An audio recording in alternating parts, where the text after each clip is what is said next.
convidar, então, já para compor a mesa, o Dr. Rangel Bandeira, né? Na ocasião, poderá ele mesmo fazer a apresentação, mas presidente da ONG Viva Rio e da rede Desarma Brasil. Seja bem-vindo, Dr. Rangel.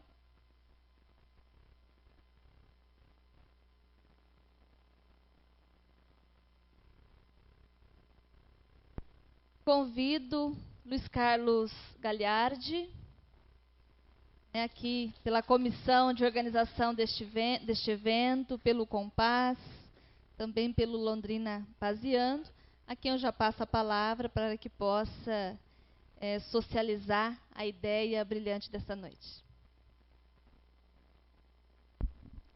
Alô, boa noite a todos e a todas. É uma alegria imensa estar aqui com vocês nessa noite de hoje. Nós que estamos preocupados com a segurança pública, nas pesquisas que temos no nosso país, o primeiro item que os brasileiros nas pesquisas colocam, né, é a segurança pública. E nós, como estamos interessados na construção de uma cultura de paz e que estamos interessados em termos segurança pública, estamos aqui hoje para receber o Rangel Bandeira, que é sociólogo, né, membro da ONG Viva Rio e integrante da rede Desarma Brasil, que está aqui em Londrina, patrocinado pelo Ministério da Justiça. Então, a campanha nacional de entrega voluntárias de armas é uma política de Estado, e ele vai detalhar isso, e como membro da sociedade civil integrante da rede Desarma Brasil, está visitando todas as capitais brasileiras e Londrina para fazer essa mobilização, essa apresentação, discutir com a sociedade essa campanha nacional do desarmamento. O Rangel é pesquisador, depois ele vai se apresentar mais, eu estou fazendo um pequeno fala dele, né? Ele é pesquisador, autor de vários livros, inclusive este livro aqui, que no final nós temos aqui alguns exemplares que estão aqui em cima da mesa, e assim que terminarmos o evento, quem tiver interessado, nós vamos passar o livro, e vocês podem pegar inclusive o autógrafo dele aqui, viu, Rangel? No final, né? Quem tiver aqui poderá pegar o livro e fazer isso. O objetivo desse encontro também é reativar o Comitê Londrinense para o Desarmamento. Criamos em 2004, novembro de 2004, este comitê aqui em Londrina. Participamos de todas as campanhas de desarmamento que tiveram no governo anterior, no governo Lula, junto com a rede Desarma Brasil. E esse comitê aqui em Londrina, ele funcionou. Neste momento, convidamos pelo Compass, pelo Paseando, enfim, pelo Movimento de Cultura de Paz de Londrina, a presença dele aqui, dentro dessa proposta aí do Ministério da Justiça, mas a intenção é, no final desta reunião, nós reativarmos o comitê, desculpe. E esse comitê deverá, então, ser composto por nós, do Conselho de Cultura de Paz, o Compass, pelo Paseando, pelas polícias que já se colocaram à disposição de participar, a Guarda Municipal, o Jurandir está aqui, a Polícia Militar, a Polícia Civil e a Polícia Federal, que é responsável pela campanha, né, e pelo recebimento de armas. E esse comitê também poderá ser composto por outras associações e também pessoas interessadas em ajudar e trabalhar na campanha, né? Os conselhos de segurança, enfim, a proposta hoje foi reunir todas essas entidades, essas associações para a gente reativar. E marcamos uma reunião e começamos a planejar em Londrina essa campanha que tem data em julho de se realizar nacionalmente, mas aí temos um tempo para planejar essas ações todas. A nossa metodologia aqui será a fala dele, a explicação da campanha. Tivemos à tarde com o prefeito, o vice-prefeito, né, o senhor Ribeiro. Ele deu entrevista para a imprensa aqui mais de 1h30, e a gente que o já conhece, quem não conhecia, né, Lenir, viu que realmente o Rangel assim, é um banco de dados, né? Ele é pesquisador, professor, tem muita informação. E a nossa ideia é que assim que ele faça a fala, a gente abra para vocês perguntarem, né, colocarem as suas dúvidas, posições, receios que tenham, ou sugestões, enfim, para o Rangel. E nós assim que terminarmos as perguntas e as respostas, então criamos não, que já está criado, desculpa, eu sempre estou repetindo criamos aqui. Reativamos, né, o Comitê Londrinense para o Desarmamento, já marcamos um dia aí para uma primeira reunião deste comitê, aí já ampliado, né, fora os que estão promovendo aqui, para a gente poder fazer esse trabalho. E aí encerramos a reunião. Nossa intenção é das 19 até as 21h30, para a gente, 21h30, estar indo embora. Essa é a nossa proposta de trabalho na noite de hoje. E nós, antes, então, da palestra do Rangel, nós vamos ter um depoimento de 5, 6 minutos, né, um depoimento breve, da Eliane Maria de Souza, que está aqui presente. Ela é irmã da Sueli Aparecida de Souza, que foi vítima de uma bala perdida há alguns anos atrás aqui na cidade de Londrina. Eu mesmo me lembro, quando eu vi essa notícia, Eliane, que a gente sempre ouvia, né, nos jornais nacionais, que tinha morrido gente em São Paulo vítima de bala perdida, que tinha morrido gente no Rio, viu, Rangel? A gente tem muito medo do Rio, assim, de bala perdida. E aí a gente ouviu essa notícia, né, nas manchetes de Londrina. Faleceu uma pessoa vítima de bala perdida aqui na cidade de Londrina. Então, essa questão da segurança pública, né, cabe a todos nós nos preocuparmos com esse assunto, e só quando a sociedade civil, junto com as forças policiais, trabalham juntos, é que a gente consegue bons resultados. Então, eu chamo a Elaine para vir aqui fazer o seu depoimento.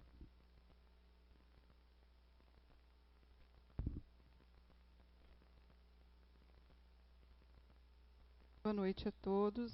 Meu nome é Eliane, tem 4 anos exatamente, dia 31 de março, fez 4 anos que eu perdi a minha irmã. Foi vítima de arma de fogo e hoje a sociedade ainda continua passando por isso. Nós nunca, como disse o Luiz Cláudio, nós nunca imaginávamos isso acontecendo aqui em Londrina. Eu jamais imaginei que aconteceria na minha família, na minha casa, num ambiente tão familiar onde a minha irmã se encontrava. Ela estava com o marido e os filhos comendo uma pizza. Foi vitimada. Morreu na hora, não teve socorro, não teve o que fazer. Virou uma estatística. Só que para as famílias, isso não é estatística. Nós perdemos uma mãe, uma profissional.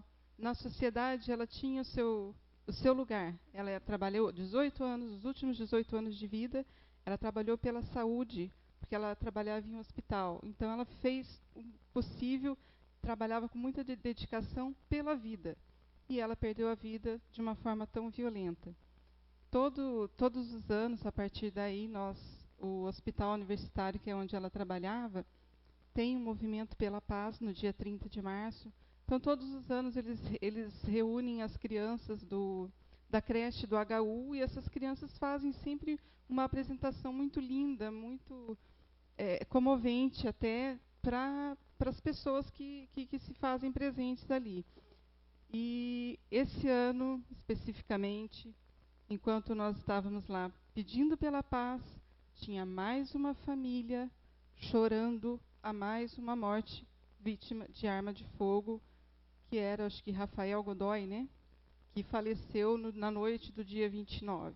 Então, no dia 30, enquanto nós pedimos paz, tinha mais uma família ali que vai ficar mais um tempo para tentar aprender a sorrir novamente, tentar a entender que a família, que quem fica pode sorrir, pode se divertir, mas até chegar nesse ponto são muitos dias de muita dor e muito sofrimento para todos.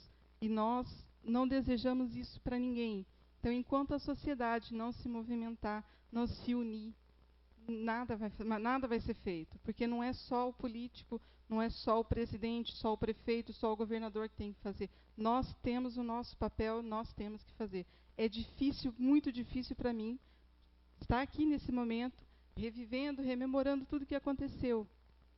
Mas a gente tem que também dar o nosso passo. Não adianta esperar só as ONGs, só os políticos, só as forças policiais. Nós temos que fazer o nosso papel também, para a gente poder ter uma sociedade mais digna, mais justa e ter um amanhã mais feliz, poder acordar amanhã, poder ir e vir amanhã.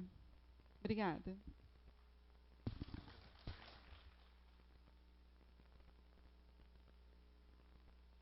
Nós, antes ainda da fala do Rangel, nós vamos passar 3 reportagens de televisão, uma sobre a caravana e 2 sobre o desarmamento infantil, que nós estamos realizando uma campanha, o Conselho está realizando uma campanha em Londrina. Então eu peço para o pessoal colocar ali os vídeos, né? Aí eles vão apagar um pouco a luz. Vamos assistir então essas reportagens.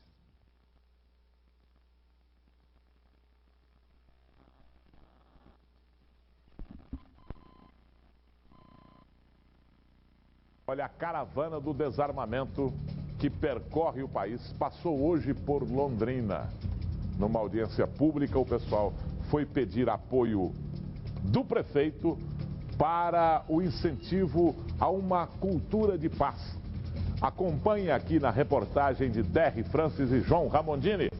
Derry, traz aqui. Põe aqui para a massa. Representantes da caravana Comunidade Segura e do Conselho da Cultura de Paz de Londrina tiveram uma reunião no final desta manhã com o prefeito Barbosa Neto. O grupo quer uma parceria com o município para firmar ações efetivas para promover uma cultura de paz. Londrina é uma das cidades pioneiras na luta pela paz. Nós temos aí, todos esses anos, trabalhado na educação para a cultura de paz.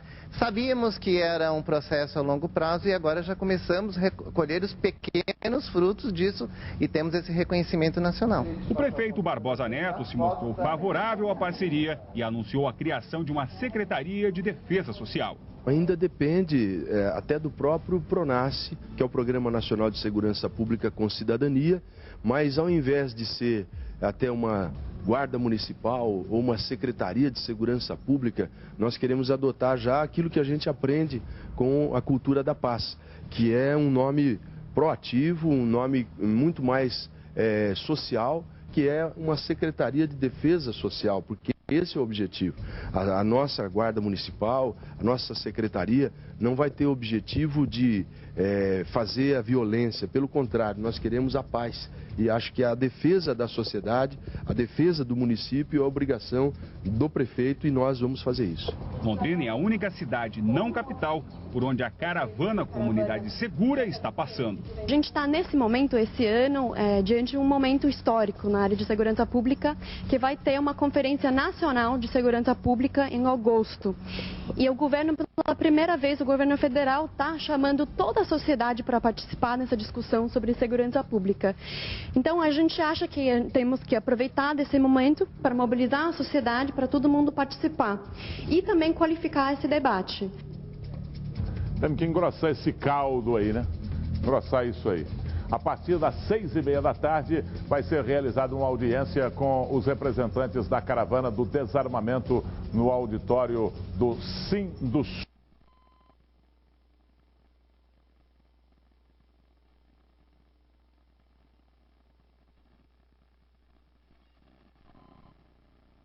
E às vésperas do Dia da Criança, uma campanha em Londrina orienta os pais a não comprar e as lojas a não vender armas de brinquedo. Esse tipo de comércio já é proibido por lei, mas dos dois lados tem gente que ainda desrespeita a orientação. Na loja de brinquedos, Guilherme só tem um tipo de brinquedo na mira. Ele quer uma arminha e um capacete com espada. Mania de criança, sucesso de vendas. Eles veem o filme, o herói com uma arma, aí eles veem o mesmo dispositivo no brinquedo, entendeu? Então isso é o que mais chama a atenção deles. O símbolo da violência virou alvo da lei. Em Londrina, a venda de armas de brinquedo é proibida desde 2003. Mas às vésperas do Dia da Criança, parte do comércio ainda faz vista grossa para a restrição. Numa campanha de conscientização, o Conselho Municipal da Cultura da Paz foi às ruas conversar com os pais, lembrar os gerentes da proibição. Nós queremos começar com as crianças, né? Que esses pais não comprem armas para as crianças brincar, porque a arma não é brinquedo. Por enquanto, é só orientação. Depois a Prefeitura vai notificar os estabelecimentos que terão prazo de 30 dias para retirar os brinquedos. A insistência em manter os produtos na loja pode render multa, suspensão das atividades e até cassação do alvará. Nessa loja, o gerente nem esperou pela advertência e já mandou recolher tudo. Se existe a lei, vamos fazer o negócio mais rápido, né? Consciência que se vê também do outro lado do balcão. O sobrinho desse casal pediu uma arma de presente, mas vai ganhar outro brinquedo. Um helicóptero. E de brinde, uma lição. É melhor um presente assim que ensina, incentiva, do que, né, coisas ruins. Fiscais da Prefeitura de Londrina notificaram comerciantes que estão vendendo armas de brinquedo que é proibido por lei municipal. Alguns lojistas não gostaram da medida, mas vão ter que se adaptar. Nesta loja, o brinquedo mais vendido é este revólver que lança dardos de espuma, um produto proibido na cidade. A empresa foi notificada e não pode mais comercializar as armas de plástico. O gerente reclama que falta divulgação da lei. Contra a lei não tem objeções. Tá? Eu acredito que o pessoal responsável por isso, ele só tem que antecipar um pouco. A gente preparou estoque, preparou tudo para suprir uma necessidade de um produto que está passando na TV. O fiscal da prefeitura percorreu 10 lojas do centro da cidade. Ele explica que só é autuada a empresa que foi advertida no ano passado e insiste em vender armas de brinquedo. Foi deixada a cópia da lei, essas duas lojas que foram notificadas. Está no site, já... várias lojas já sabem. A venda de armas de brinquedo é proibida em Londrina desde 2003, mas na prática muitos comerciantes vêm descumprindo a lei, que prevê advertência, multa e até suspensão das atividades da loja por 30 dias. Membros do Conselho Municipal de Cultura de Paz acompanharam a fiscalização. Uma arma de brinquedo à noite, no escuro, ninguém sabe se ela é de brinquedo ou não. E isso ainda é utilizado em práticas de assalto ainda nos dias de hoje. Esta outra loja não chegou a ser notificada, mas as armas de brinquedo foram retiradas das prateleiras. A gerente garante que aprendeu a lição. Vamos retirar, não vamos mais comprar, né, esse tipo de arma. E a gente já vai tirar e não vai pôr mais isso. Não, pode ficar tranquilo. E em Londrina, uma campanha quer desarmar... Pode ligar a luz. Essa reunião de trabalho, essa palestra hoje está sendo transmitida pela internet para todo o Brasil, né? E é importante isso, que outras pessoas vão poder estar vendo o que estamos fazendo em Londrina e ouvir a fala do Rangel. Então, as pessoas que tiverem na internet, que quiser mandar um e-mail depois para a gente, o nosso e-mail, eu vou dar o do Pazeando, é paz@londrinapazeando.org.br, e aí você, do Brasil inteiro, manda um e-mail para nós e dá a sua opinião. Eu vou passar para a Lenira agora, que vai nominar algumas autoridades e pessoas. Ok. Obrigada, Luiz Cláudio Galhardi. E agradecemos desde já a Viviane, da Associação Mãos Estendidas, Dr. Jurandir Gonçalves André, da Secretaria de Defesa Social, o Elias, do Londrina Pazeando, a Mirtes, a Marinei, o Pastor Carlos Klein, a Nelsa, do Compaz, o Valmir, da FAMEP, a Vânia, da Somar, Cláudio Renato de Lima, representando aqui a nossa senadora Gleice Hoffmann, Carlos do Consegue, a Neuza, da Pastoral da Educação, a Sandra, do AME, a Flávia, advogada, Sandra Joia, nossa querida funcionária pública do município, também Sara, do Assomar, Silvana, do Núcleo Regional de Educação, o Gustavo, do Sicob, a Andréia, da Secretaria Municipal da Mulher, a Gislene, do SESI, e José de Melo, da Igreja Batista, juntamente com todo o coral. Se alguém mais chegou e não passou pela recepção, por gentileza, pedimos que o faça. Passo a palavra, então, para o Dr. Rangel Bandeira. Fique muito à vontade, e nós todos estamos na expectativa de ouvi-lo. Seja bem-vindo. Boa noite. Vou projetar o PowerPoint. Fundamental, porque senão eu falo muito. O PowerPoint me obriga a falar menos. Tá.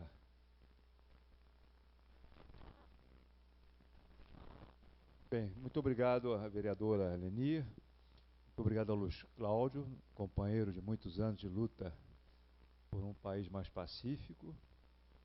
Obrigado ao Compaz e às autoridades da Prefeitura por nos receberem aqui essa noite. Eu estou em Londrina a pedido do senhor Ministro da Justiça, Dr. Cardoso, porque o Ministério da Justiça, como já adiantou o Luiz Cláudio, fez uma parceria com a Rede Desarma Brasil, que é uma rede que reúne mais de 60 ONGs e igrejas de todo o Brasil lutando pelo controle das armas e pelo desarmamento. E o objetivo dessa visita é darmos início a uma nova campanha de desarmamento no Brasil. Campanha de 2004 e 2005, que recolheu 500 mil de armas no Brasil, deu tão certo, reduzindo os homicídios, que o governo resolveu transformar de política de governo em política de Estado. Significa que, independente do partido que esteja no governo federal, desarmamento no Brasil vai se tornar uma campanha permanente, de maneira que todo mês de julho nós temos uma campanha. Outros países já fazem isso. Nelson Mandela instaurou esse processo na África do Sul, um país com muitas semelhanças ao Brasil, um país também produtor de armas. O Brasil é o 5º exportador de armas leves do mundo. Somos um grande produtor, exportamos morte para toda parte. E uma campanha que todo ano vai acontecer. Para que isso aconteça é preciso uma estrutura, né?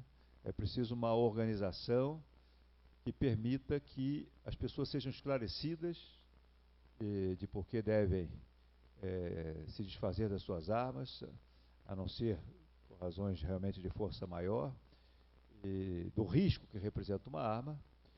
E uma campanha tem que se basear em estruturas estaduais para que ela seja uma campanha melhor ainda do que foi a campanha de 2004, 2005. Para tanto, nós temos que começar a nos mobilizar desde agora, né, para que em julho as pessoas já possam ir na polícia, na guarda municipal. A ideia é que nós credenciemos, como em 2004 aconteceu muitas vezes, ONGs, lojas maçônicas que estão na campanha conosco, igrejas. Em 2004 participaram mais de 400 igrejas dos vários credos, cristãos, até umbandistas, enfim, todas aquelas setores da sociedade que baseiam o seu trabalho na solidariedade humana, na ideia de que os conflitos devem se resolver com diálogo, né? Que o amor é que constrói, instituições filantrópicas que se dedicam ao próximo, a melhorar o Brasil. Essas campanhas serão todas essas organizações serão todas muito bem-vindas e devem integrar esta campanha em cada estado. E, sempre que possível, criar postos de recolhimento de armas, que com a presença discreta da Polícia Federal, que controla o processo, receber armas, para facilitar, para que as pessoas tenham postos de recolhimento de armas mais próximos de sua casa. E muitas vezes, como sucede na minha cidade, o Rio de Janeiro, em que a imagem da polícia está muito desgastada, há muita corrupção policial, setores da polícia contaminados pelo narcotráfico, tem muita gente que não quer entregar arma na polícia, porque não confia, acha que a polícia pode desviar sua arma para o crime, né? Então, a oportunidade também de entregar armas em igrejas e instituições neutras, civis, filantrópicas, como são as instituições que lutam pela paz, isso facilita muito. Isso explica porque o Brasil, entre mais de 45 países, foi a segunda melhor campanha do mundo. O Brasil, só a Austrália, que é um país muito rico, pagou muito caro pelas armas, também foi uma campanha feita em cima de um trauma, de um grande massacre que houve na Austrália. Apenas a Austrália recolheu 60 mil armas, mais do que o Brasil. O Brasil é considerado um sucesso, não só pelo número de armas que recolheu, mas também por causa do efeito da campanha. A soma da campanha de entrega de armas com a proibição do porte de arma na rua, a proibição de que as pessoas andem com arma na rua, né? O somatório dessas duas medidas reduziu em 11% o número de homicídios no Brasil nos últimos 5 anos. Foram mais de 5 mil vidas salvas. Mais de 5 mil brasileiros que não morreram, muitas delas por bala perdida, né? E por acidentes, com crianças brincando com a arma do pai, que atinge o seu irmão, jovens que brigam com o namorado, querem morrer, né? E tendo uma arma, morrem. E principalmente mulheres assassinadas pelos seus cônjuges, pelos seus companheiros, que é muito comum no Brasil, né? Homens enciumados, homens bêbados, que matam sua esposa, sua namorada. As estatísticas são impressionantes. São Paulo já tem uma estatística que revela que mais de 80% dos homicídios, ao contrário do que a gente pensa, o que sai no noticiário é briga de bandido nos morros do Rio, né? É narcotráfico. Agora, essa morte cotidiana, essa guerra civil silenciosa, do acidente com arma, do suicídio, né? Da morte de uma mulher pelo seu companheiro, briga de vizinho, briga de bar, principalmente briga de bar no final de semana, briga de futebol, de torcida, isso tudo quando tem arma termina em morte. Se somarmos todas essas mortes, quase todas por motivos fúteis, banais, dá mais de 80%. Acreditamos que a maioria das mortes tem a ver com a criminalidade? Não. Tem a ver com conflitos pessoais, que existem em todos os países, só que no Brasil é letal, é mortal. As pessoas, por quê? Porque tem arma, né? O Brasil tem mais de 16 milhões de armas circulando, 90% delas na mão da sociedade, não na mão da polícia, não na mão das Forças Armadas, que são instituições que precisam de arma para cumprir o seu dever. O Brasil é um dos países mais armados do mundo. Quem diz que arma protege, o Brasil seria uma ilha de tranquilidade, se assim fosse. E pior, metade dessas armas na ilegalidade. A polícia não sabe quem tem, que armas são. Essas armas facilitam muito a vida dos bandidos.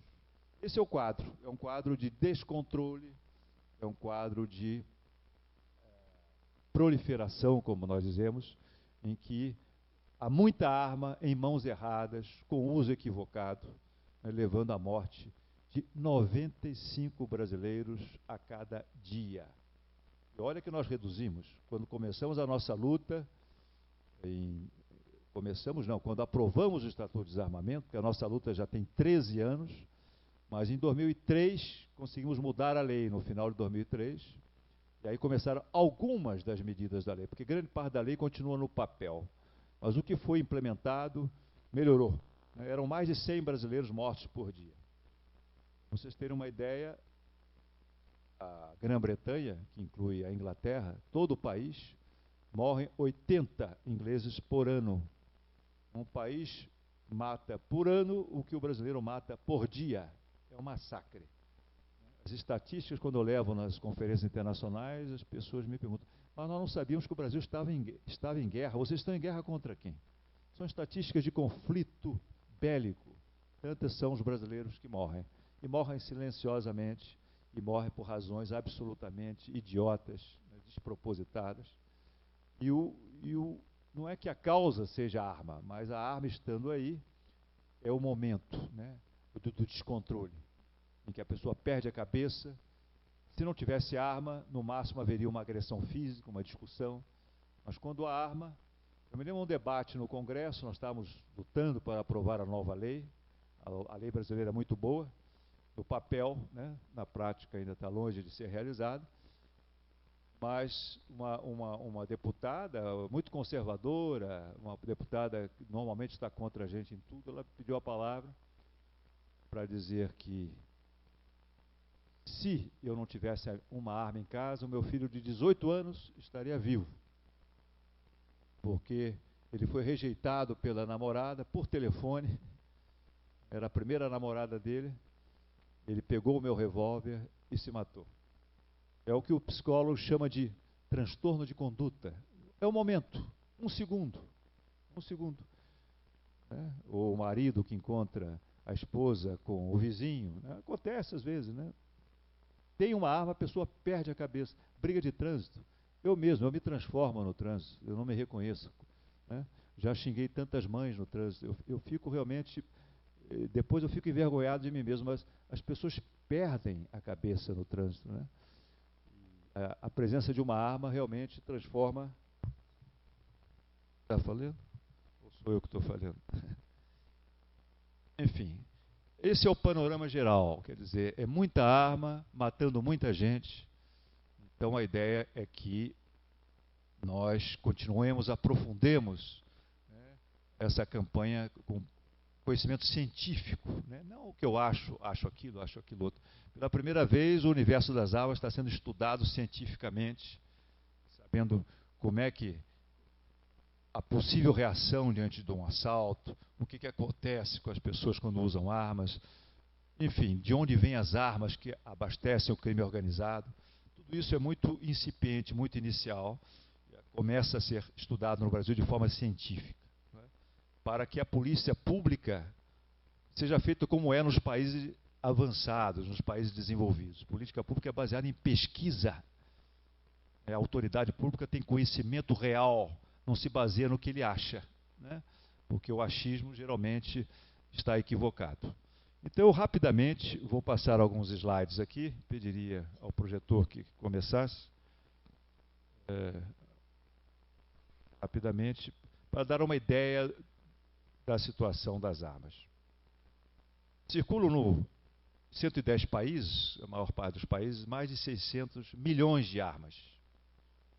Ao contrário do que se pensa, né, 23% apenas pertencem às Forças Armadas desses países, apenas 3% às polícias e 74% nas mãos de civis.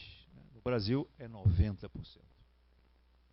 Essas armas causam cerca de 1.000 mortes e 3.000 ferimentos por dia. E o Brasil é um dos campeões. São mortes provocadas por conflitos pessoais, assaltos, acidentes, suicídios. Muito mais que as 250 mortes dia causadas por conflitos bélicos. Aqui eu já falei sobre isso, podemos passar ao próximo slide. Nós somos, na América Latina e Caribe, apenas 13% da população mundial. 13%. Mas nós cometemos 42% dos homicídios por arma de fogo. É o continente mais violento do mundo. Nós ficamos vendo na televisão a guerra nos países árabes, a guerra na África, palestinos e israelenses.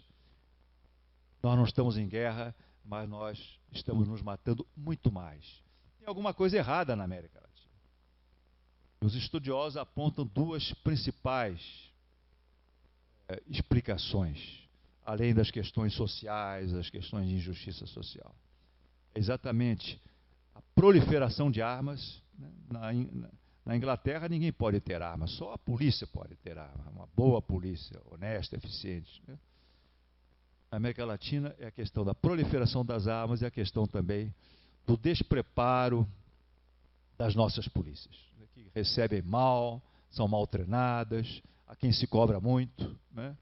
Mas são polícias que vêm da época da ditadura, em que a sua função era reprimir a oposição, era perseguir o pobre, e é uma polícia ainda muito despreparada para funcionar em democracia, né? Há grandes avanços, né? Muitos setores da polícia, a polícia de vários estados tem feito grandes progressos, mas, de qualquer maneira, são as duas grandes causas. A necessidade de se modernizar e democratizar a polícia na América Latina e a questão do controle de armas. É o que explicaria por que nós somos campeões em mortes por arma de fogo. Já falei aqui das armas no Brasil e podemos passar.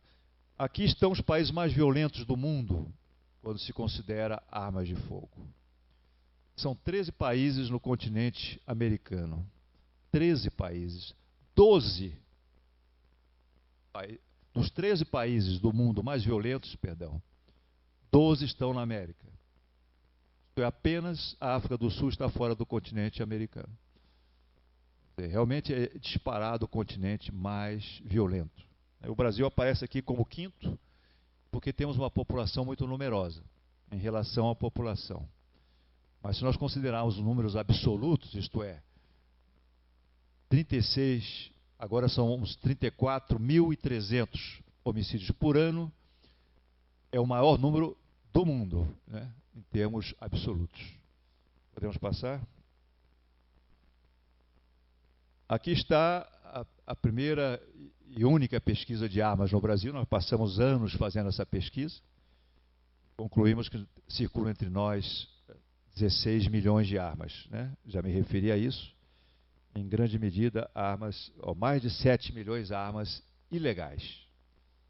Podemos passar? Aqui, como eu estava vindo ao Paraná, eu separei esse dado, que ficou pronto agora em dezembro, a pedido do Ministério da Justiça,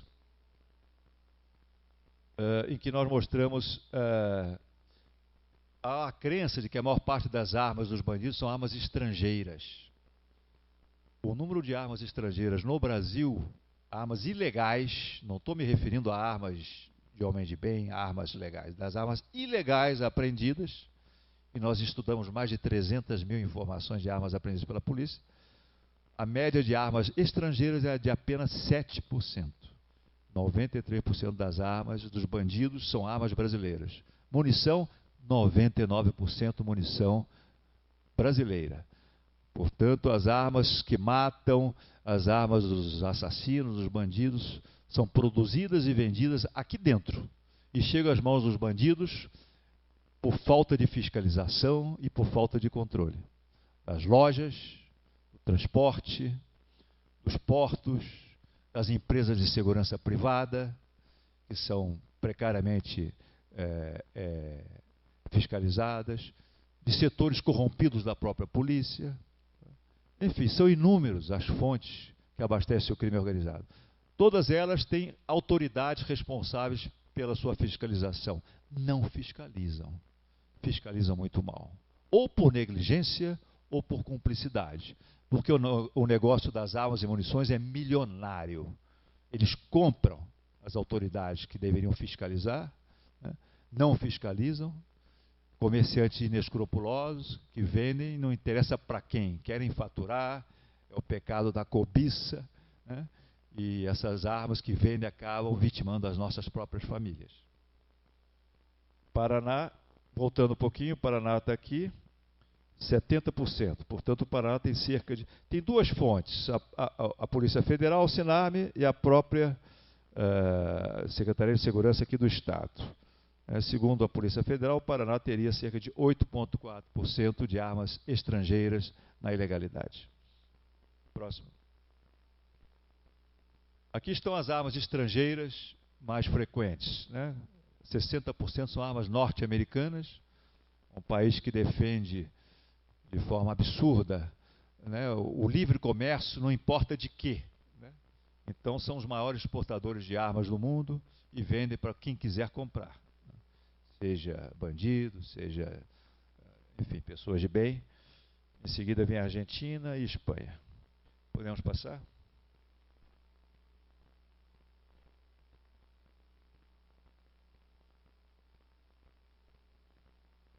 Isso aqui é apenas para dar uma ideia. Nós temos aqui o Paraná, né?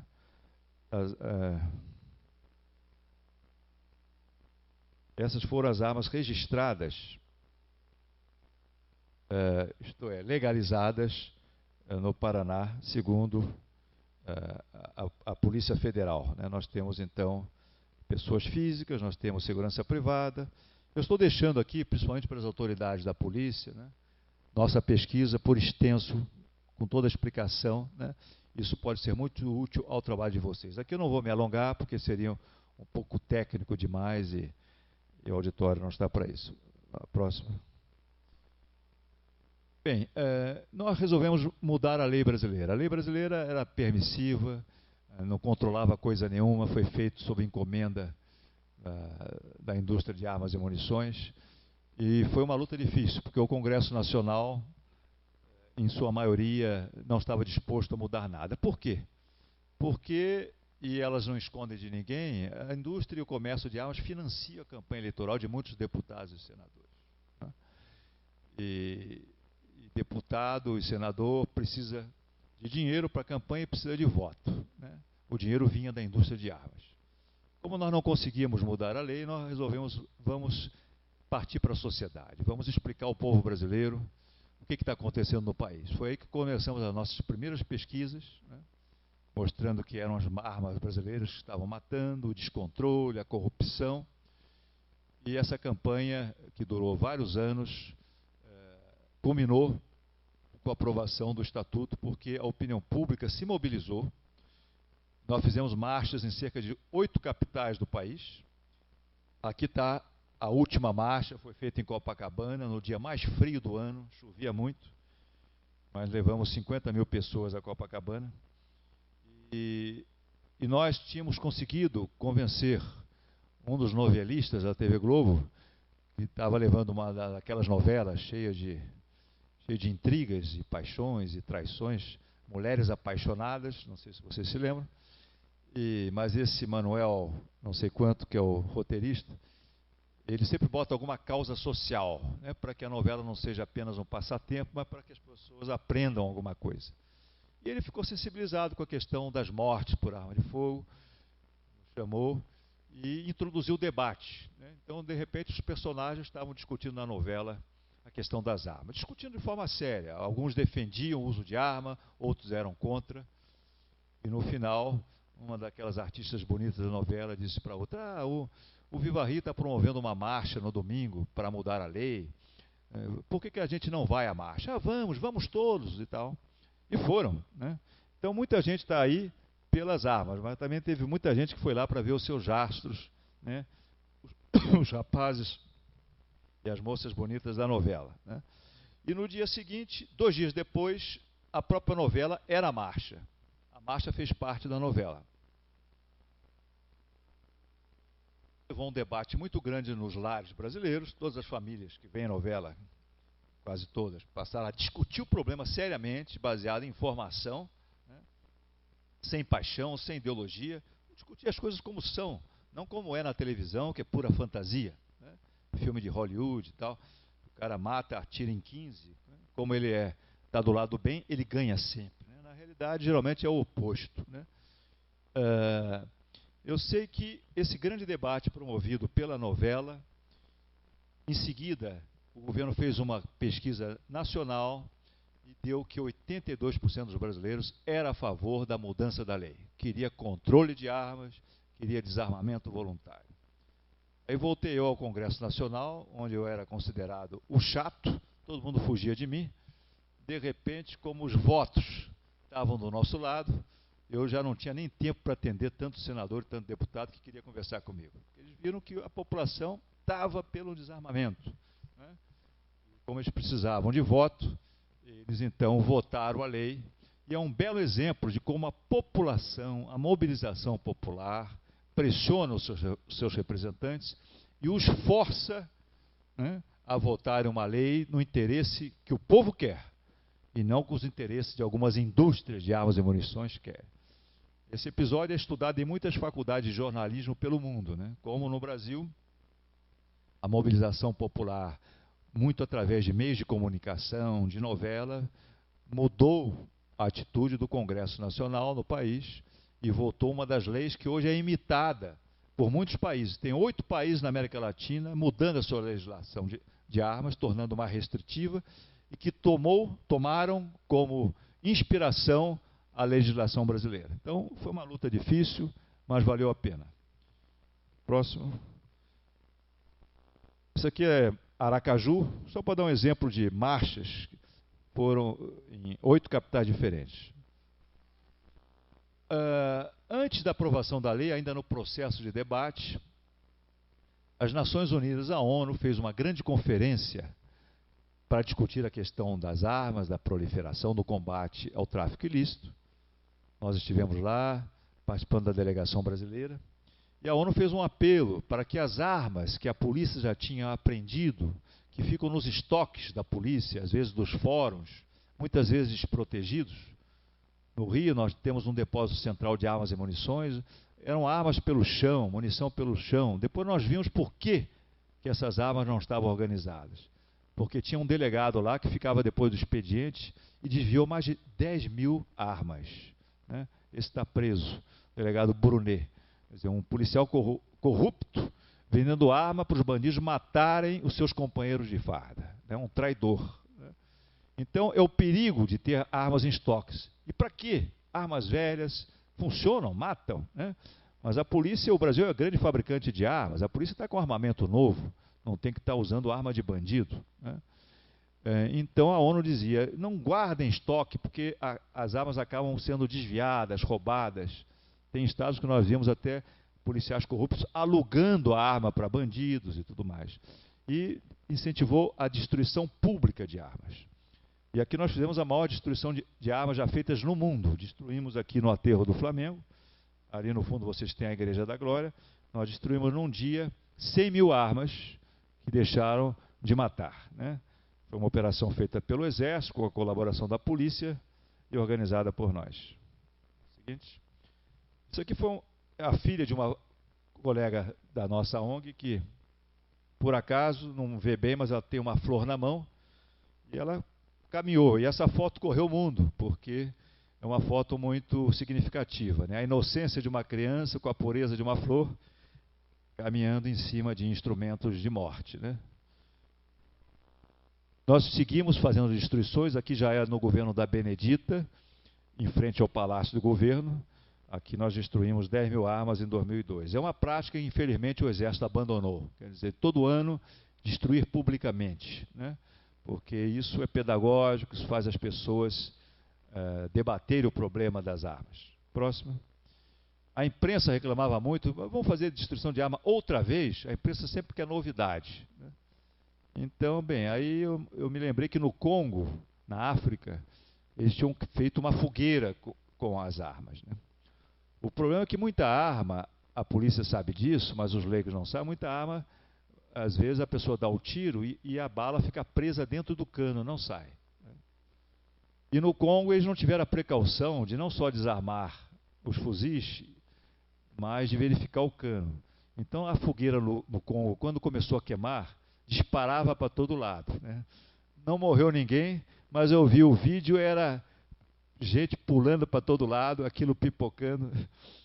Eu já tinha aprendido, então a nossa polícia fez um belo trabalho e não deu nenhum tiro aqui. E temos a nossa fogueira da paz, que foi um belo espetáculo também. Esse aqui é o meu chefe para puxar o saco dele. Bem, aí chegamos à campanha de 2004, 2005, uma campanha, como já disse a vocês, extremamente bem sucedida. Próximo.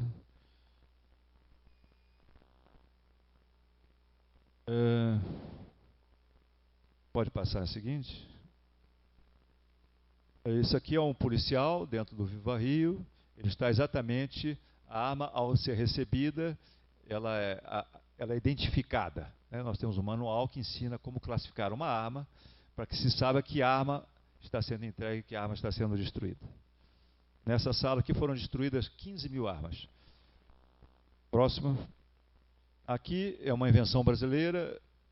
A primeira campanha que nós tivemos foi com pastores e padres que trabalham nas favelas do Rio. Fizemos uma campanha piloto e no final do primeiro dia eles começaram a me telefonar. Me chamam de professor. Professor, eu estou com muitas armas aqui. Eu falei, meus parabéns, pastor. Sim, mas em volta está cheio de bandido também. Eu estou aqui numa das favelas mais violentas do Rio, o que eu faço agora? E nós não tínhamos pensado nisso. Né? Então tivemos uma reunião de emergência, então inventamos o método brasileiro de destruição de armas. É uma marreta. Né? A arma é um instrumento muito sensível, né? Uma pancada no cano, no gatilho ou no tambor dá, pronto, a arma está inutilizada. Não precisa nem destruir, porque legalmente só o exército pode destruir a arma. Danifica a arma já não funciona, vira ferro velho. É uma arma com cano torto, com tambor que não roda, só serve para amassar carne. Né? Então, nós inventamos hoje esse método, que a Austrália, por exemplo, usou um macaco hidráulico caríssimo, né, que triturava a arma, não sei, uma coisa caríssima para país rico. Né? O jeitinho brasileiro, né, uma marretada acabou. Né? Quem é que não... Custa R$12 uma marreta dessa. E com isso nós demos segurança ao local. Porque quando é dentro de uma delegacia, tudo bem, a delegacia tem proteção. Mas uma igreja, uma ONG, num lugar de risco, né? Então a primeira razão foi essa. A segunda foi que uma arma inutilizada não se vende. Então com isso nós coibimos possíveis desvios. Porque sempre acontece um ou outro policial, né, que ao invés de entregar a arma, né, um mau policial, que não honra a farda, desvia a arma, né? E o medo da pessoa que entrega uma arma, que está registrada no seu nome, dessa arma e parar nas mãos dos bandidos. Né? A marretada acabou com esse problema de desvio de arma, né? Nós, de fato, tornamos a arma um ferro velho. Isso aqui, segundo o Ministério da Justiça e a Polícia Federal, que só as ONGs e igrejas fizeram, a ideia é que agora a própria polícia vai fazer também.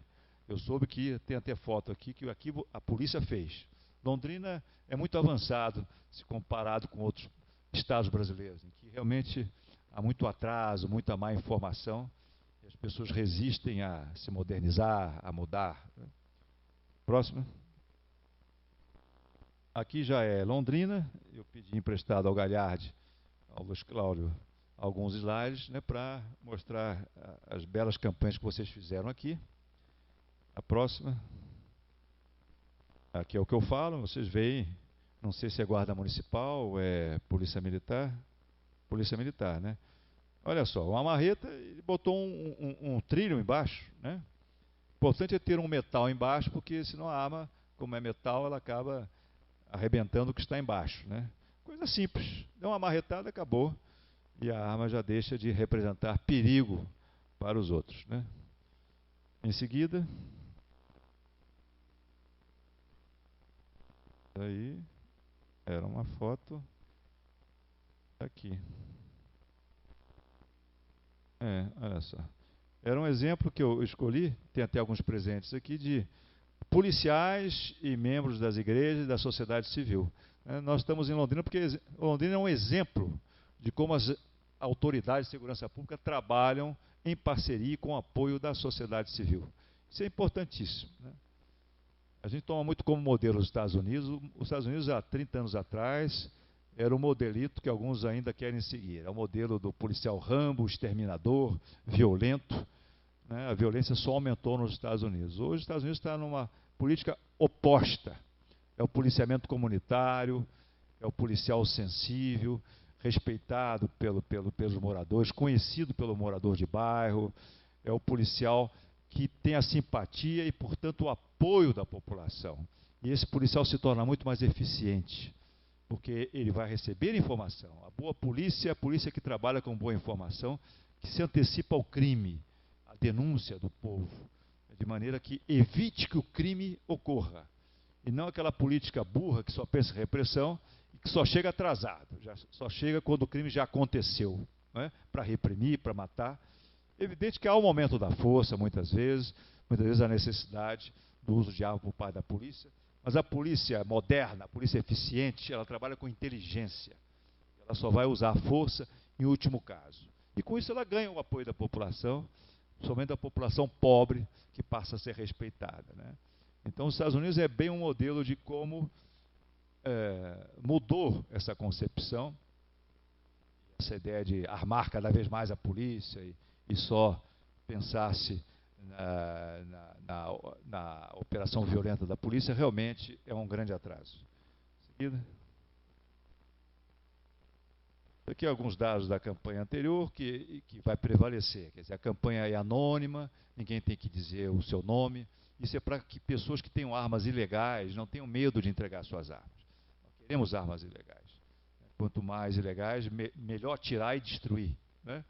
Então, é anônima, ninguém tem que dar o nome, e vai ser indenizado, como foi no passado. Vai receber de 100 a 300 reais, dependendo do preço da arma, como indenização. E nós propusemos ao ministro da Justiça que também se faça aqui o que se fez na Argentina, que também se indenize a entrega de munição. Porque munição é tão importante quanto arma. Uma não existe sem a outra. Quer dizer, uma existe sem a outra, mas uma não funciona sem a outra. Adiante. Isso aqui é para mostrar apenas parte da nossa campanha. O Miguel Paiva, que é um cartunista muito famoso no Rio, As mulheres no Rio se mobilizaram porque mulher não gosta de arma. Mas não gosta de arma não é porque é sexo frágil, porque é bobinha. Não, é porque é muito mais esperta, muito mais inteligente. Porque o homem faz a besteira e quem paga é a mulher. O homem mata, fere, ou vai preso ou morre. E quem tem que sustentar a família é a mulher. As famílias pobres é pior ainda, né? O homem nem está em casa, ele faz o filho e vai embora. Então a mulher realmente é o sexo forte, né?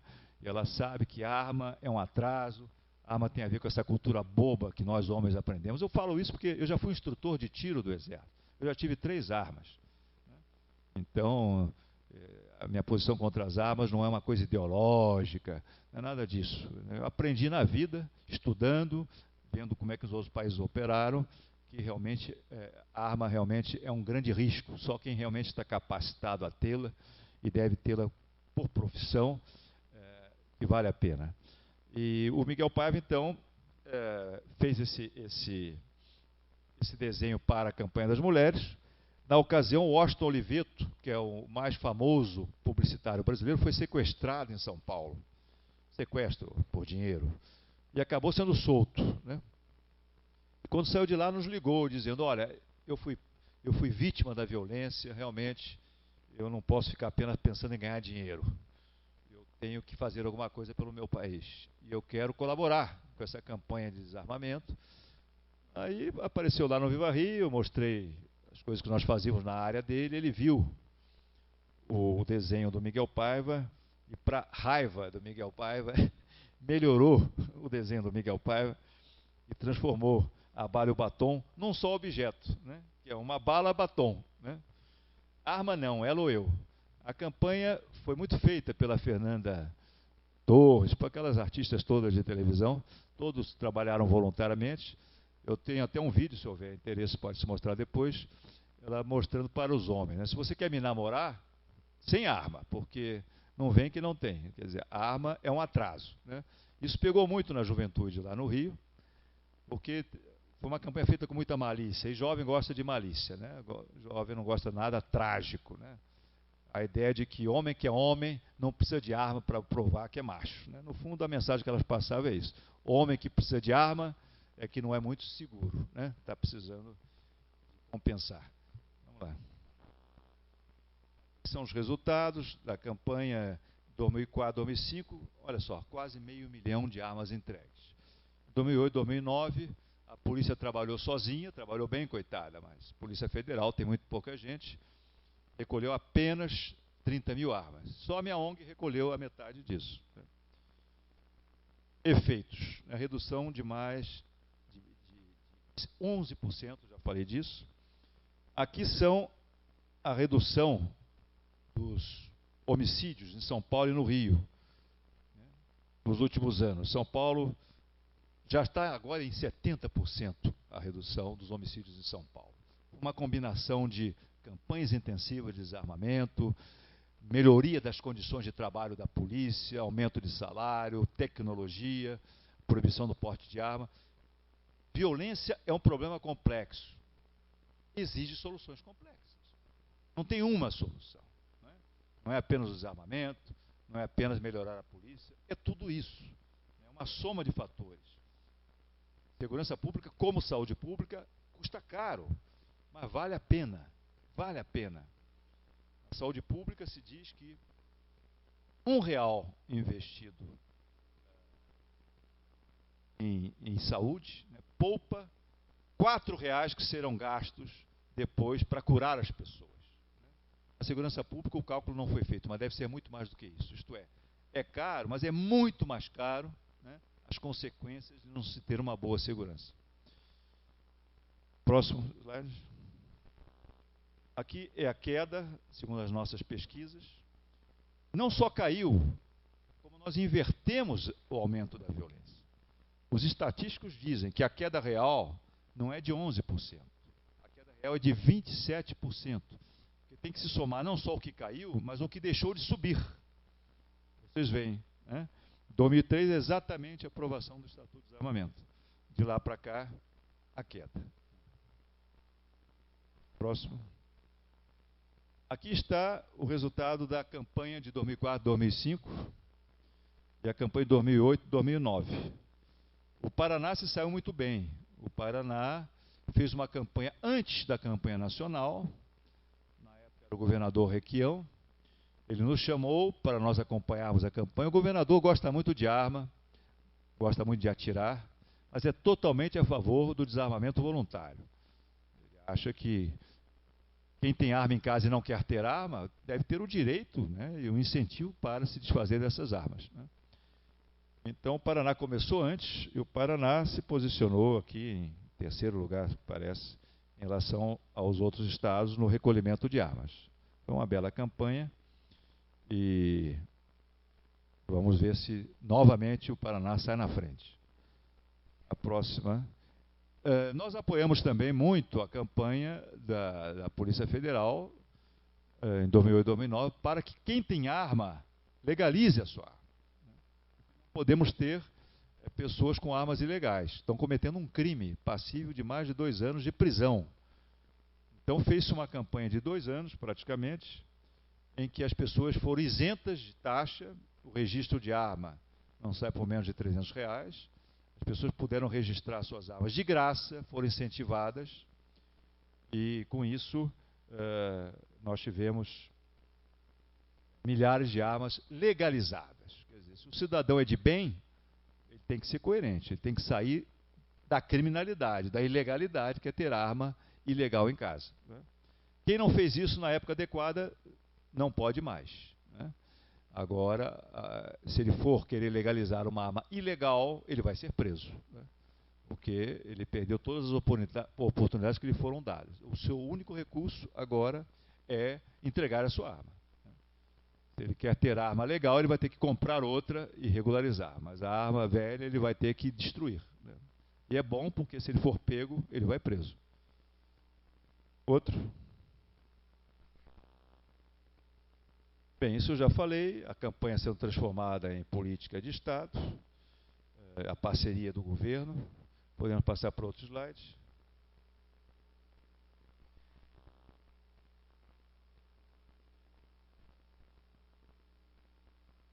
Isso aqui são aperfeiçoamentos que nós estamos propondo, que é exatamente a indenização da munição e também não se exigir que as pessoas entreguem CPF, o número CPF, para poder receber a indenização no banco.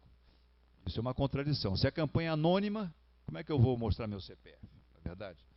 Mesmo porque pobre não tem CPF, ou tem gente que erra o número do CPF. Teve gente que não foi indenizado porque não tinha CPF, coisa de Brasil, né? Influência lusitana, essa burocracia que, em vez de facilitar, dificulta. Quer dizer, o governo tem que facilitar, né? As pessoas estão entregando armas, com isso estão colaborando com a segurança pública, não tem que estar colocando dificuldade. Tem que fazer como na Argentina, que pagou com um cheque ao portador na hora. Entregou arma e munição, está aqui o dinheiro, em cheque, né? A pessoa, né? Sem nome, sem nada, a pessoa vai lá no banco e desconta o cheque. Foi isso que eu propus ao ministro. E ele gostou muito da ideia, estão estudando. Vamos ver se sensibilizam as autoridades econômicas. Podemos passar? Isso aqui são sugestões que eu deixo para o Compaz, para a Guarda Municipal, principalmente, para o Paseando, para todos vocês. São, enfim, tarefas que nós imaginamos que vocês devam fazer. Muitas delas vocês já fizeram, terão apenas que fazer novamente, né? Mas há outras sugestões novas, de maneira que o comitê que vai ser recriado aqui possa fazer uma ótima campanha em julho. Eu não vou ler agora, isso é mais uma proposta para a próxima reunião de vocês discutirem como fazer e tudo mais, claro que sempre adequando à realidade local. A próxima, aí continua as sugestões, mais uma. Bem, isso aqui é na ONU, é uma grande monumento à questão do desarmamento mundial, né, que eu fotografei. E eram essas palavras que eu queria trazer para vocês e fico à disposição. O meu livro não está sendo vendido, está sendo distribuído. Não tem muitos, infelizmente, mas é um esforço que nós fazemos, todo ele baseado em pesquisas oficiais, né? E não em mentiras. Não em mentiras. A Austrália fez uma campanha, recolheu 600 mil armas. Reduziu em 40% o número de homicídios por arma de fogo no país. Por que reduziu tanto e o Brasil não? Porque é um país mais moderno, mais rico, a polícia muito melhor preparada, trabalha em muito melhores condições. A população tem mais confiança na polícia, que a polícia, né, é levada mais a sério pelo governo lá, uma boa polícia. Então, quando se soma todos esses fatores positivos, o desarmamento faz uma imensa diferença, né, porque é onde está pegando. Os outros aspectos da segurança já foram resolvidos. Faltava era tornar a arma controlada, né, acabar com a proliferação.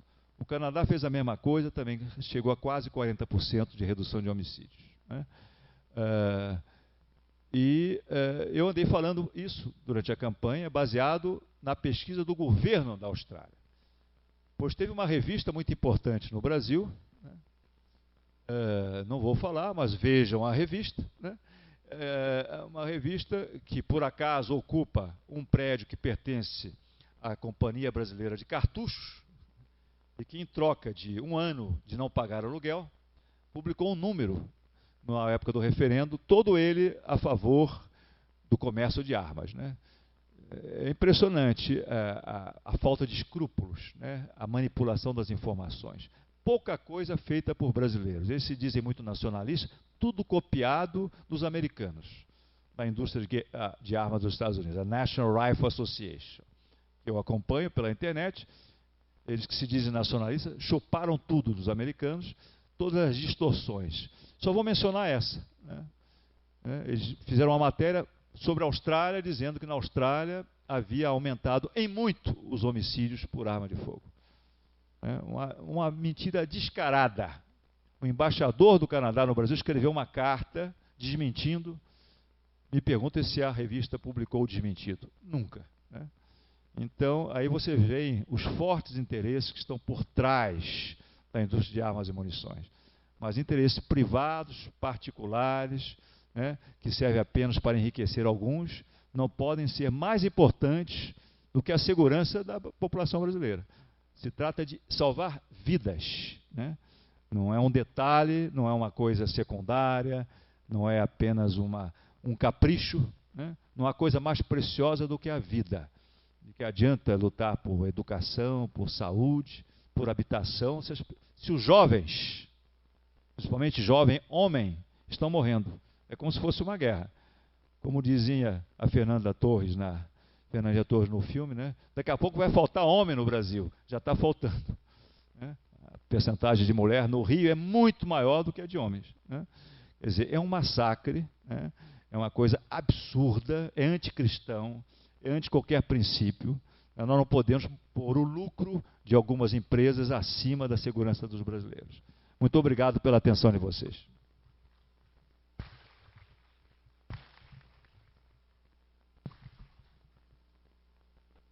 Muito obrigada, Dr. Rangel, né, por essa brilhante explanação.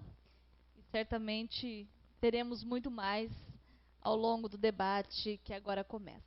Nós pediríamos, então, que quem quisesse fazer uso da palavra, se inscrevesse. Eu pediria a Paula. Paula está aí? Para que pudesse auxiliar no microfone. E nós vamos escrevendo. E desde já, até por conta do nosso tempo, a gente pede objetividade, né? E que quem for fazer uso da palavra seja também bastante sintético para que a gente possa dar vez a várias pessoas.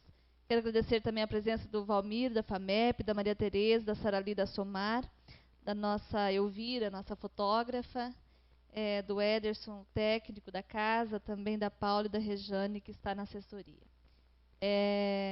Carlos, só ergue para mim a mão novamente, só para a gente se inscrever.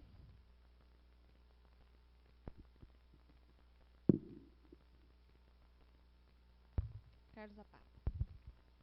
Professor Bandeira, minha querida Lenir de Assis, meu caro Gagliardi, autoridades já nominadas, senhoras e senhores, muito boa noite. Meu nome é Carlos Zapata, eu sou do Conselho de Segurança. Nós, dos Conselhos de Segurança, temos desenvolvidos uma série de fóruns de segurança nas cidades da região metropolitana. Nós já estamos no 5º, que será em maio, em meados de maio, na cidade 1º de maio, coincidentemente. E em meados do ano nós teremos um fórum estadual dos Conselhos de Segurança aqui na cidade de Londrina. Eu gostaria já de deixar um convite extensivo ao professor Rangel para que ele comparecesse em meados de julho no Fórum Estadual e o Galhardi que colocasse esse assunto que é muito interessante nesse nosso fórum já, que será o 5º fórum na cidade de 1º de maio. Professor, eu tenho 3 perguntas para o senhor. Em sua palestra, o senhor disse que 12 países, entre 13 mais armados no planeta, se encontram na América. É isso mesmo, não é? Foi essa pergunta que o senhor fez, foi essa explanação que o senhor falou, o senhor disse.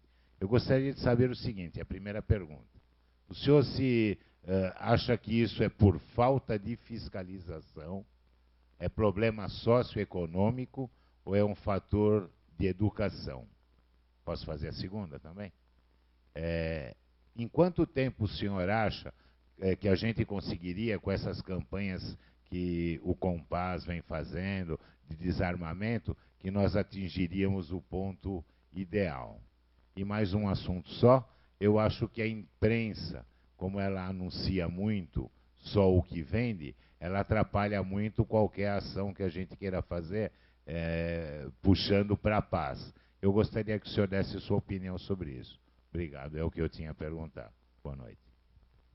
Obrigada. Nós podemos fazer uma rodada de perguntas? O senhor vai anotando? Não, o senhor que fica à vontade.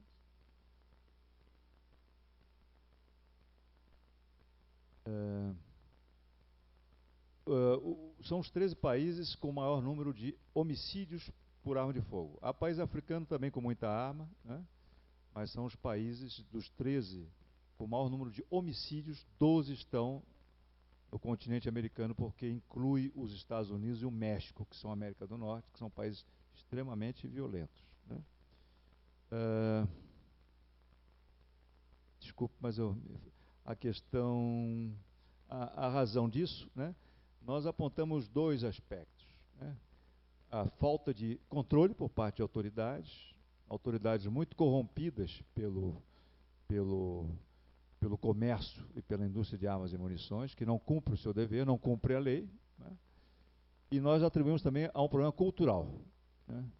Eu me lembro que eu já andei armado, eu tinha porte de arma, atirava bem, era instrutor de tiro, e uma vez eu estava indo, eu tenho uma casa lá na montanha, perto do Rio, estava indo com um sociólogo americano para passar o final de semana na minha casa, e ele abriu o porta-luvas para pegar um lenço e viu meu 38, né? E ele ficou lívido, né? Levou um susto, né? E eu tive que realmente pedir desculpa de estar com uma arma ali, né? Se fosse um amigo brasileiro, ele ia pegar a arma, puxa, você tem isso aqui, legal, como é que é isso e tal, né? Eu percebi, para um inglês, uma arma é uma coisa que tem que estar na mão da polícia, não na mão de um civil, né?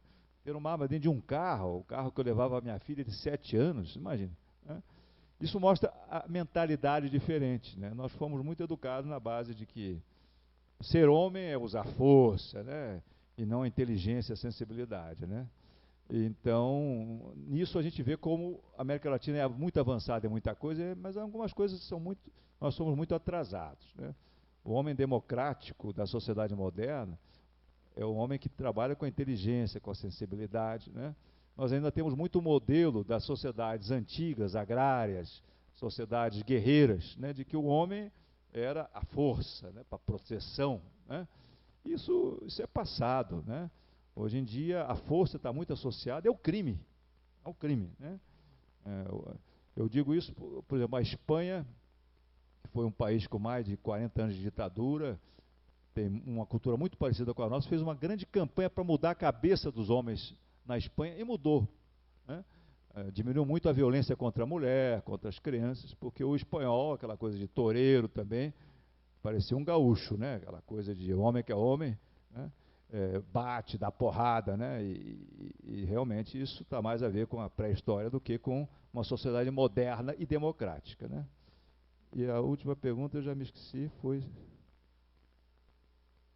a imprensa. A imprensa é uma relação de amor e ódio, porque a ela nós devemos uma ótima campanha, né? Nós temos uma televisão muito forte no Brasil, que é a TV Globo, e o velho Roberto Marinho tinha muitos defeitos, muitíssimos, mas tinha algumas coisas. Ele era contra jogo e era contra a arma, porque achava que era ruim para o Brasil. Não me pergunte por quê, que eu não saberia explicar, porque em outras coisas muito ruins ele gostava, né? Mas ele abriu a televisão para o debate. No debate, quem defende arma não tem pesquisa para mostrar, né? Eles se baseiam no que acha, né? Na tradição de usar arma, né? Filme de televisão, né? Ou então nas estatísticas da indústria de arma americana, que a gente desmoraliza, né? Então, nos debates, nós mostrávamos, ganhávamos todos, né? Então, isso ajudou muito. E outros canais de televisão, outros jornais grandes entraram abrindo espaço.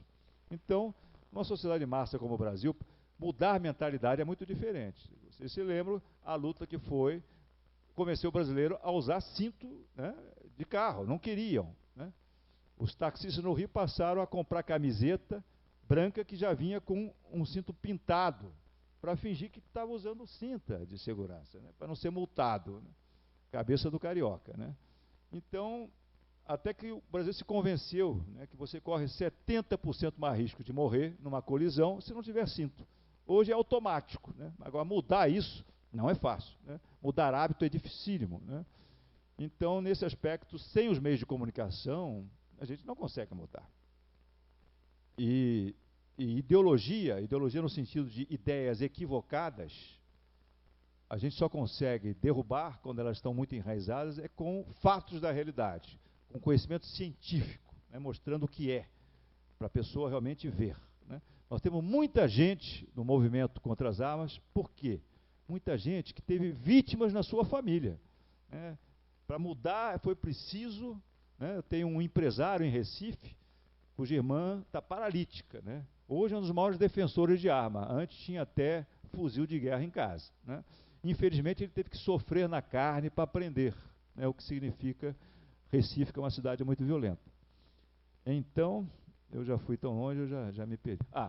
E ao mesmo tempo, é a mídia, a televisão principalmente, que ensina todo dia, você tem um problema, resolva com tiro, né? Que é o que os filmes mostram o tempo todo, né? Os filmes de Hollywood, né? Tudo é tiro, tiro, tiro. Qualquer problema é resolvido com tiro. É a banalização do uso da arma, né? Só que no cinema o cara morre, parece que está dormindo, né? E na realidade nós sabemos o estrago que uma arma provoca. Então a mídia é uma das principais culpadas, né? Por incentivar a violência, né? Só vende violência e sexo, que é o que dá audiência. Mas, ao mesmo tempo, sem ela, nós não vamos muito longe, porque não basta eu ficar pregando na esquina, né? Eu preciso realmente de televisão, nós precisamos, para podermos convencer a tanta gente, né, de que a tradição por si não se justifica. A tradição é a tortura, né? Hoje em dia é um escândalo se aceitar a tortura, mas isso já foi muito normal. Então, a tradição não vale por si. A tradição que tem que ser rompida, porque é ruim, né? E para isso é difícil, é preciso o uso dos meios de comunicação. Obrigada. Nós temos na sequência Rocha, Sara, a Sandra, mais alguém só para mim?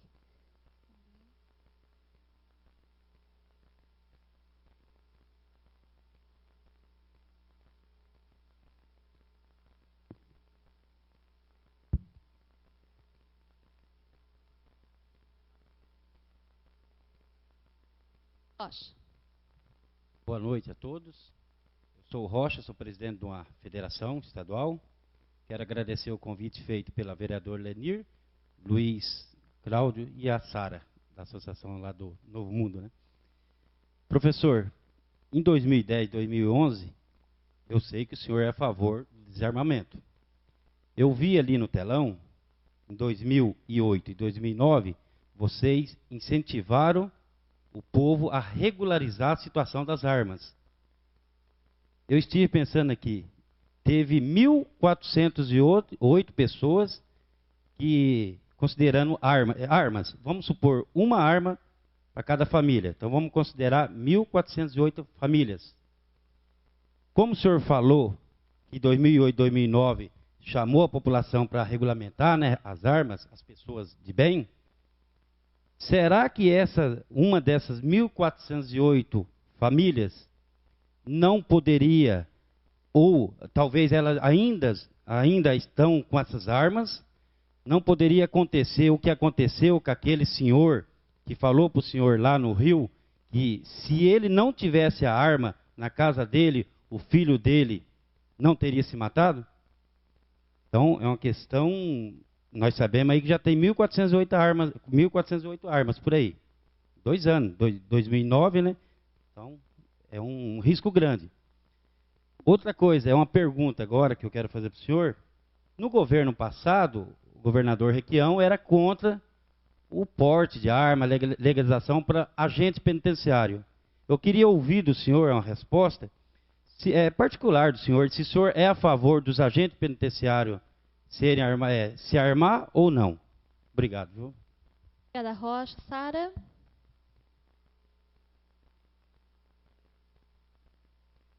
Boa noite, obrigado pela oportunidade.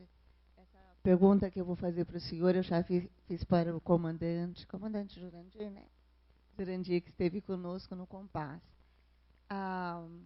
Eu convidei algumas pessoas para virem a sua fala e a resposta que eu ouvi disse assim: eu sou contra o desarmamento porque normalmente estão desarmando a população honesta que trabalha, enquanto o bandido ele continua armado, sabe?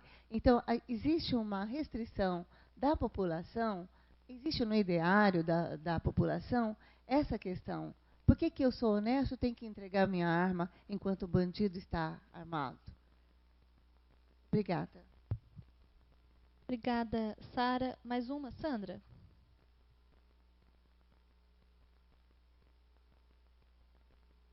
Todos, a pergunta que eu iria fazer, o Carlos já fez, que era com relação à imprensa, mas faço uso da pergunta da Sara, porque eu também convidei muita gente e nós vimos, eu pude assim testemunhar que as pessoas têm medo do desarmamento. E eu quero acrescentar que para essas amigas, para esse público que eu estendi a oportunidade de estar aqui hoje para ouvir um pouco, porque nós precisamos de informação. E eu acredito que essa é uma questão extremamente educacional.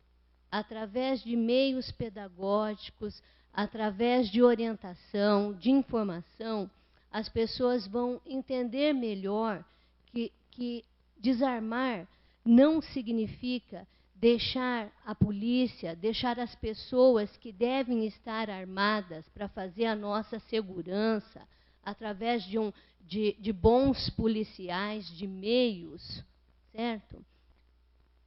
Nós não estamos falando de um desarmamento que vai nos deixar desprotegidos. Nós estamos falando, acredito eu, de meios onde nós vamos ter lá na frente, porque tudo é a médio e longo prazo, uma polícia boa, uma polícia orientada, qualificada, que assim vai promover a segurança que a gente tanto espera. Então, faço uso, complemento, e quero ouvir, então, sobre a pergunta da Sara, que é a mesma minha. Ok, obrigada, Sandra. Acho que o doutor Rangel pode fazer a explanação, depois a gente abre um outro bloco. A questão da legalização, nós, a partir, não por sermos contra a arma por princípio, eu disse que eu fui instrutor de arma no Exército, quer dizer, eu fui da geração de 68, minha geração pegou em armas contra a ditadura, eu fui exilado político, né, por causa disso. Então, há quem tem horror de arma, né, pacifista, e há quem gostava de arma como eu, né? E estudando a violência, eu não cheguei à questão das armas à toa, quer dizer, eu passei muitos anos fora do Brasil, não podia voltar, 10 anos no exterior, né? Aproveitei para estudar muito, para conhecer o mundo, Quando voltei, eu encontrei o Rio extremamente violento. Eu voltei um pouco com um olhar estrangeiro, porque meus colegas no Rio se acostumaram com a violência. O Rio que eu deixei era um, quando eu voltei era outro, né? E eu fiz um grupo de estudantes lá na PUC, onde eu ensinava, e comecei a estudar o fenômeno da violência urbana. Tenho muitos amigos na polícia, muitos amigos militares, todos preocupados com a questão da violência, né? Enfim, a partir das análises normais que se fazem, e de repente nós começamos a ver, mas o que faz o Brasil tão diferente da maioria dos países, né? O que tem diferente aqui? E aí nos começou a chamar a atenção a questão da falta de controle de armas. Nós somos pioneiros na América Latina. Na América Latina, ninguém antes de nós estudava o fenômeno da arma. Porque a tendência do homem é ver a arma como um instrumento de defesa. A arma é um instrumento de defesa, né? Ele não vê que ela pode representar um grande risco, né? Um grande risco para si. Policiais com arma são muitas vezes objeto de assalto de bandidos que querem lhe tomar a arma, né? Residências, isso é pesquisa do governo norte-americano, Departamento de Estado, está tudo citado aqui, com fonte, estatística, tudo oficial, né? Eles provam que casas com armas são muito mais frequentemente assaltadas do que casas sem armas. Porque o bandido sabe que tem arma lá, invade a casa para roubar a arma. O bandido quer dinheiro e arma. São os bens mais preciosos por bandido. A arma dá uma ilusão de segurança ao cidadão. O cidadão, principalmente o cidadão medroso, mas eu respeito, eu mesmo já, né, ele se sente seguro com uma arma. Eu estou defendido aqui. Qualquer coisa eu tenho a arma para defender, né? Se eu sou fraco, então, se eu, né, diante de um homem mais forte, tudo mais, a arma é vista como instrumento de defesa. Quando você começa a estudar cientificamente como é que acontecem as mortes por arma de fogo, você começa a ver que as coisas são muito mais complicadas que isso, muito mais complicadas. Quer dizer, política pública, eu dizia hoje à tarde ao vice-prefeito, né, não se faz com achismo. Eu acho isso, eu acho aquilo, né? No Brasil ainda é muito assim porque nós não temos pesquisa, né? Nossos pesquisadores geralmente estão pesquisando coisas para vender mais, só mercado, né? Há pouca pesquisa social, na parte de armas quase nenhuma, como se violência não fosse um problema brasileiro. O problema número 1 brasileiro é insegurança. Pouquíssima gente na universidade está estudando violência brasileira, pouquíssima gente. Então, quando você estuda como é que acontece o fenômeno da violência, né, você pesquisa, aí você produz. De onde é que vêm as armas que estão nas mãos dos bandidos? Então, pegamos 300 mil informações sobre armas e fomos estudar. Aí descobrimos, essas armas foram vendidas pelos fabricantes brasileiros para lojas, empresas de segurança privada. Aí você vai vendo o que a gente chama da vida da arma, o caminho. Porque a arma é, via de regra, produzida legalmente. A droga não. A droga é difícil, ela é produzida, comercializada e consumida ilegalmente. A arma não. A arma no Brasil, 99% da arma brasileira é feita legalmente, não é arma artesanal, né? Então basta seguir o caminho da arma, porque legal, num certo momento ela vai mergulhar no mercado ilegal. Ela vai partir para a ilegalidade e vai armar um criminoso. Esse rastreamento, né, que nós começamos a fazer, com a ajuda do Exército, com a ajuda da Polícia Federal, os fabricantes foram obrigados a prestar informações por parte da CPI das armas no Congresso. Então nós passamos a ver como há falta de controle. Isso é conhecimento científico. A polícia tem que trabalhar em cima de conhecimento científico, né? Por isso que pesquisa é importante. O que dizem as pesquisas sobre assalto? Não interessa a exceção, né? Se um rio está contaminado e 90% daquela população está doente por causa disso, não me interessa que tem um fulano que não está doente. Isso é exceção. A exceção é eu ver um bandido que vai me assaltar antes e ter tempo de sacar a minha arma, matá-lo ou dar um tiro para cima para assustá-lo. Isso é raríssimo acontecer. Isso acontece só quando você tem, por exemplo, o seu local de trabalho ou sua casa, com toda uma parafernália tecnológica para constatar, registrar a presença do elemento estranho. Quem é que tem dinheiro para fazer isso? Empresas têm, gente rica tem. Não é o nosso caso. O nosso caso é a regra. É o 90% daquela população que está enferma porque o rio está poluído, né? Então, política pública se faz com regra, não com exceção, né? Tem que acabar com a contaminação daquele rio poluente. Qual é a regra? A regra é que o assaltante, ele trabalha com elemento surpresa. Ele escolhe o momento e a circunstância do ataque. E vai ser favorável a ele, não a mim. Então ele tem um aliado que decide a parada.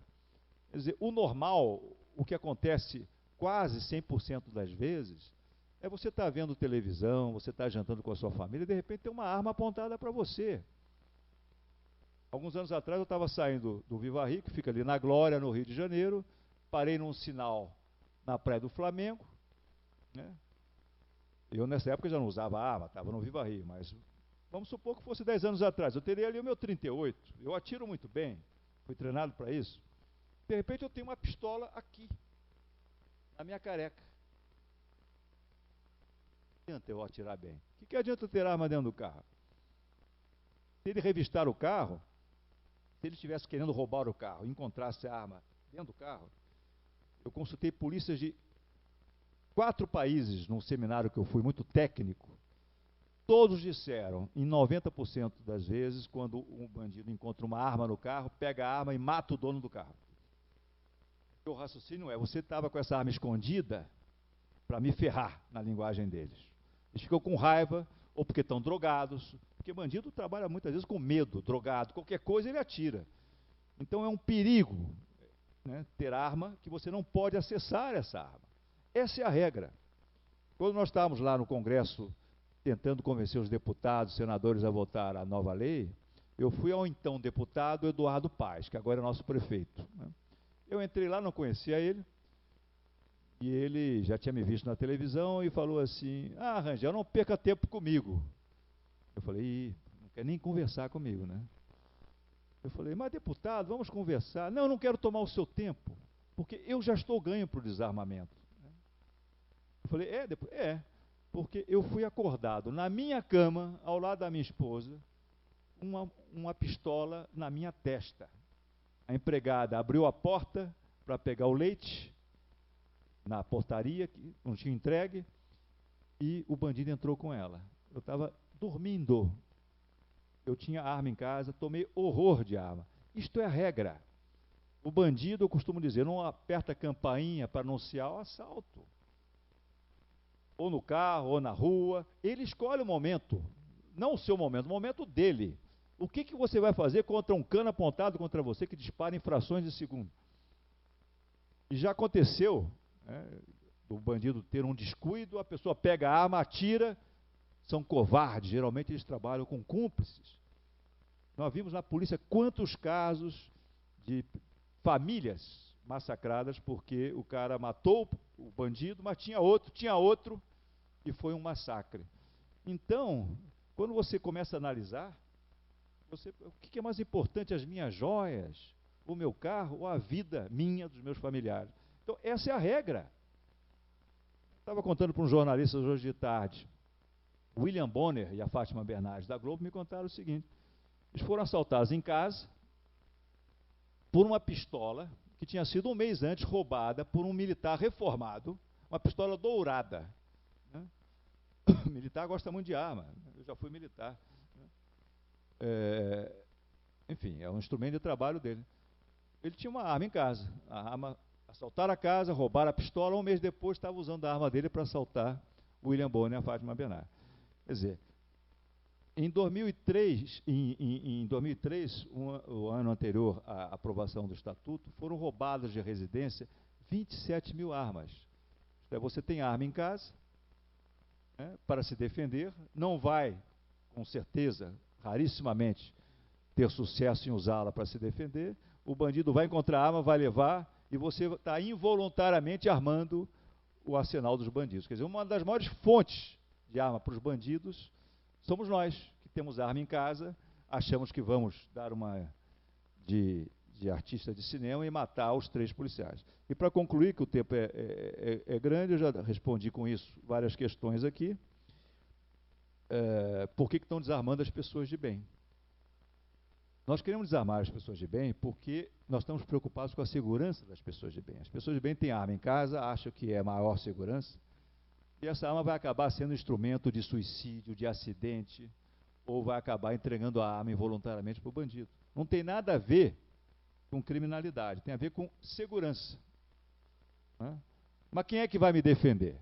Por isso nós dizemos, campanhas de desarmamento devem ser feitas com uma campanha para melhorar a polícia, para reformar a polícia, para ajudar os bons policiais, que existem muitos. 70% dos policiais no Brasil querem mudar a polícia, estão insatisfeitos com a polícia que tem. Né?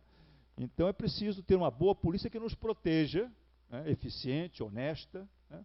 E por isso nós estamos aliados com a polícia. Nós trabalhamos com a polícia, fazemos cursos com ela, ajudamos, né?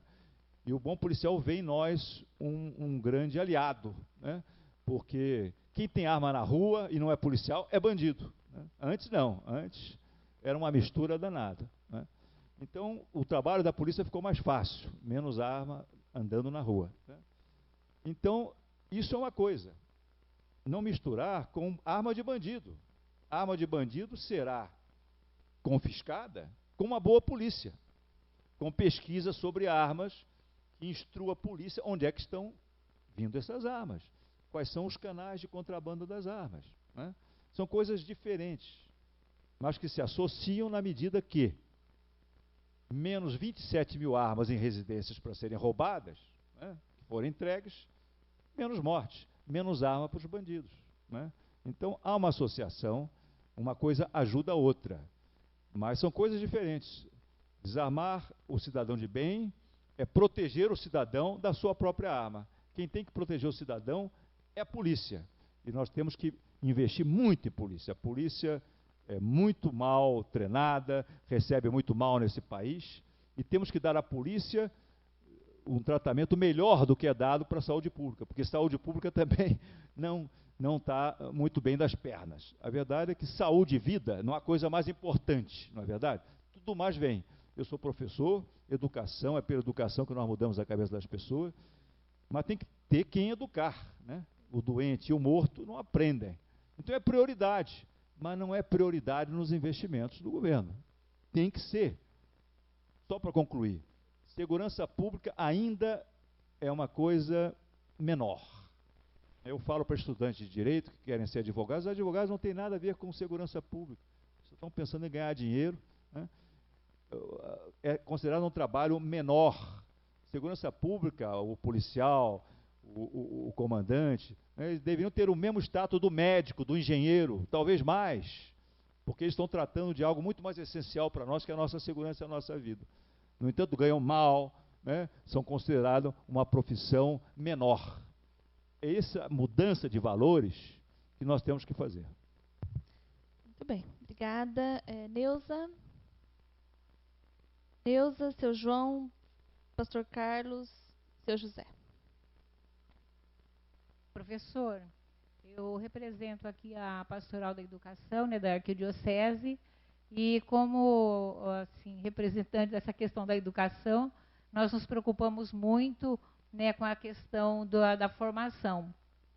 Então, a pergunta que tem sido até discutido nesse meio até religioso é a seguinte: a que você falou agora da polícia militar, né, das armas. E essa guarda municipal, como seria a sua consideração com relação à utilização de armas? Uma guarda municipal com arma, uma guarda municipal mais assim, uma abordagem mais educativa, de uma forma menos truculenta? Como se daria isso? Obrigada, Neuza. Seu João?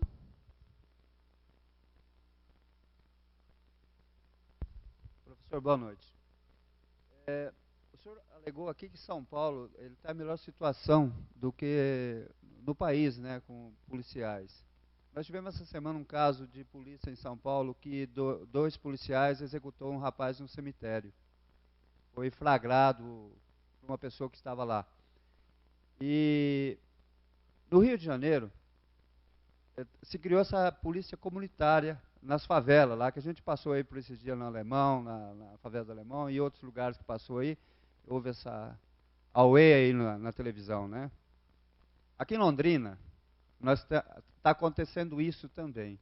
Eu queria saber o que o senhor pode trazer de informação para nós, do Rio de Janeiro, o senhor que vive lá, que mora lá, se essas polícias de lá, estão sendo polícias novas, são pessoas de melhores níveis de contratação para trabalhar junto com a comunidade, dando o celular, porque aqui em Londrina se fala até em um morador ter ligação com o policial, tipo Estados Unidos, né? O senhor pode trazer alguma informação se esses policiais são policiais preparados, pessoas contratadas novas, ou são aqueles policiais que estão lá também, corruptos, que estão lá nessas favelas novamente? Porque a gente também tem medo, porque hoje nós temos medo da polícia também, não só do ladrão. O que o senhor pode falar para nós? Obrigado, tá? Obrigada, seu João. Pastor Carlos, claro.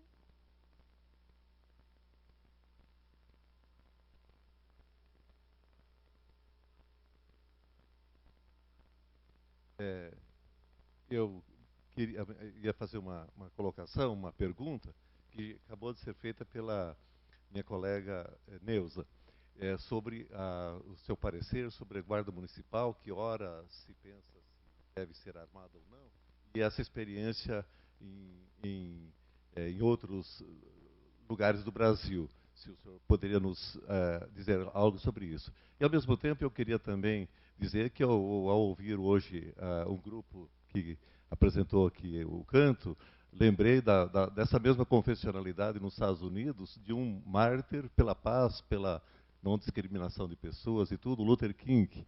E, por que não lembrar também, morto em violência, Oscar Romero e, na Índia, o Gandhi. A gente deve ter esses nomes e outros muitos, mas me vem à tona agora, para não me alongar, como pessoas que marcaram a sua vida, deixaram um legado, deixaram um exemplo para que nós sigamos no caminho da não violência. Obrigado.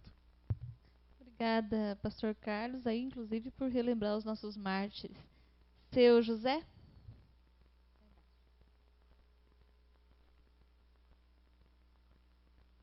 Boa noite, sou José de Melo, sou pastor também da Igreja Batista e parabenizo este momento, esse evento, esses presentes aqui, porque realmente isso deve estar na nossa mente, no nosso coração, no nosso ser, nossa vida, tá?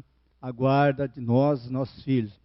Na igreja nós já fazemos isso, né, pastor? Trabalhamos, temos resultados, com certeza, positivos, mas na sociedade em que nós vivemos, eu sou professor também, trabalho aí com o ensino médio, filosofia, discuti muitas questões, trabalho com os jovens sobre a violência, procuro também trabalhar com eles nesse sentido, tá, de que o verdadeiro valente, ele vai na conversa, ele vai realmente a buscar, a tirar satisfação para ver se ele tem ou não uma razão, se o outro tem ou não, e a chegar então a uma conclusão, né? Mas não é aquele valente que tem que usar uma arma, como já foi muito bem dito aqui, né? Então eu dizendo para eles, isso é uma covardia. E digo para eles, eu resolvo tudo no braço, comigo tudo é no braço. A gente conversa, se entende, depois dá um abraço. Né? E tenho provocado eles a fazer, inclusive, músicas. Estava trabalhando em Rolândia, aí provoquei uma turma lá que se dizia muito valente. Falei, então vamos fazer uma música aí sobre a violência? E aí me desafiaram. Falei, então o professor faz a sua, nós fazemos a nossa. Eu fiz a minha, eles não fizeram a deles. Um dia, quem sabe, passo para o Luiz Carlos aí, também faço parte da Somar, né, e a gente traz aí para esse coral bonito aqui, então, estar ensaiando. Né, Rose? Tá bom, gente? Mas a questão seria, outros já fizeram a pergunta que estava em minha mente, mas a questão da menoridade, doutor, será que isso não tem influenciado muito? Porque os que têm o poder aí, então eles colocam sempre a responsabilidade no menor. E a lei não pode fazer nada, a sociedade não pode fazer nada. Isso eu vejo na sala de aula, como você certamente tem visto, não é isso? Eu que trabalho já com essa faixa na menoridade.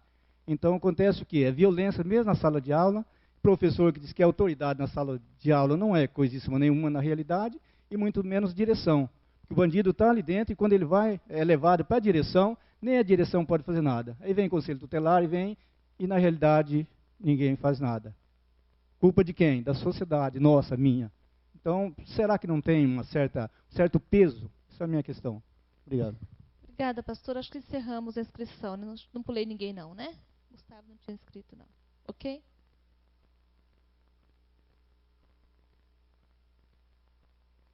Bom, está encerrado, ok? Todo mundo satisfeito?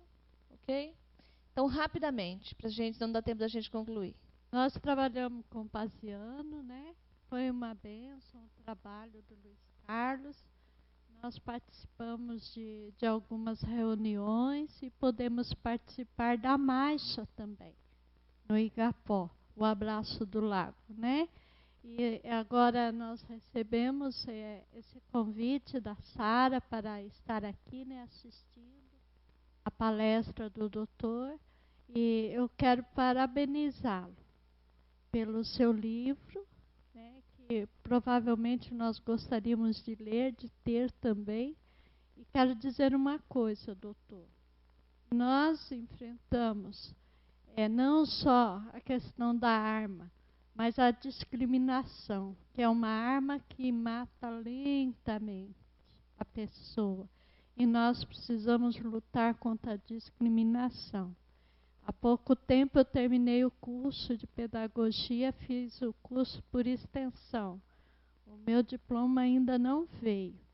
E nós gostaríamos de trabalhar, de dar a aula, mas estamos aguardando.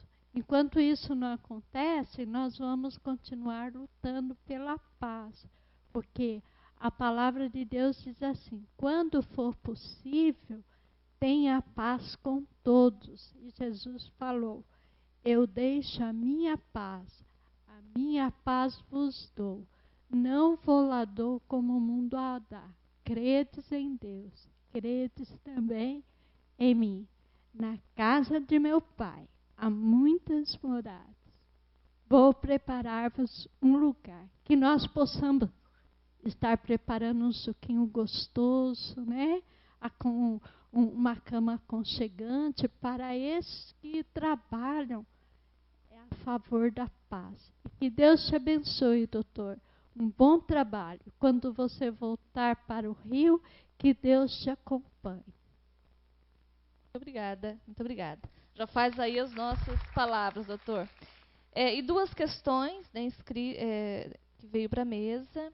E os jogos de computador, doutor, que estimulam tiros e guerras, também não deveriam ser proibidos e confiscados? Continuando com a campanha, em quanto tempo o senhor acredita que atingiremos o provável ideal?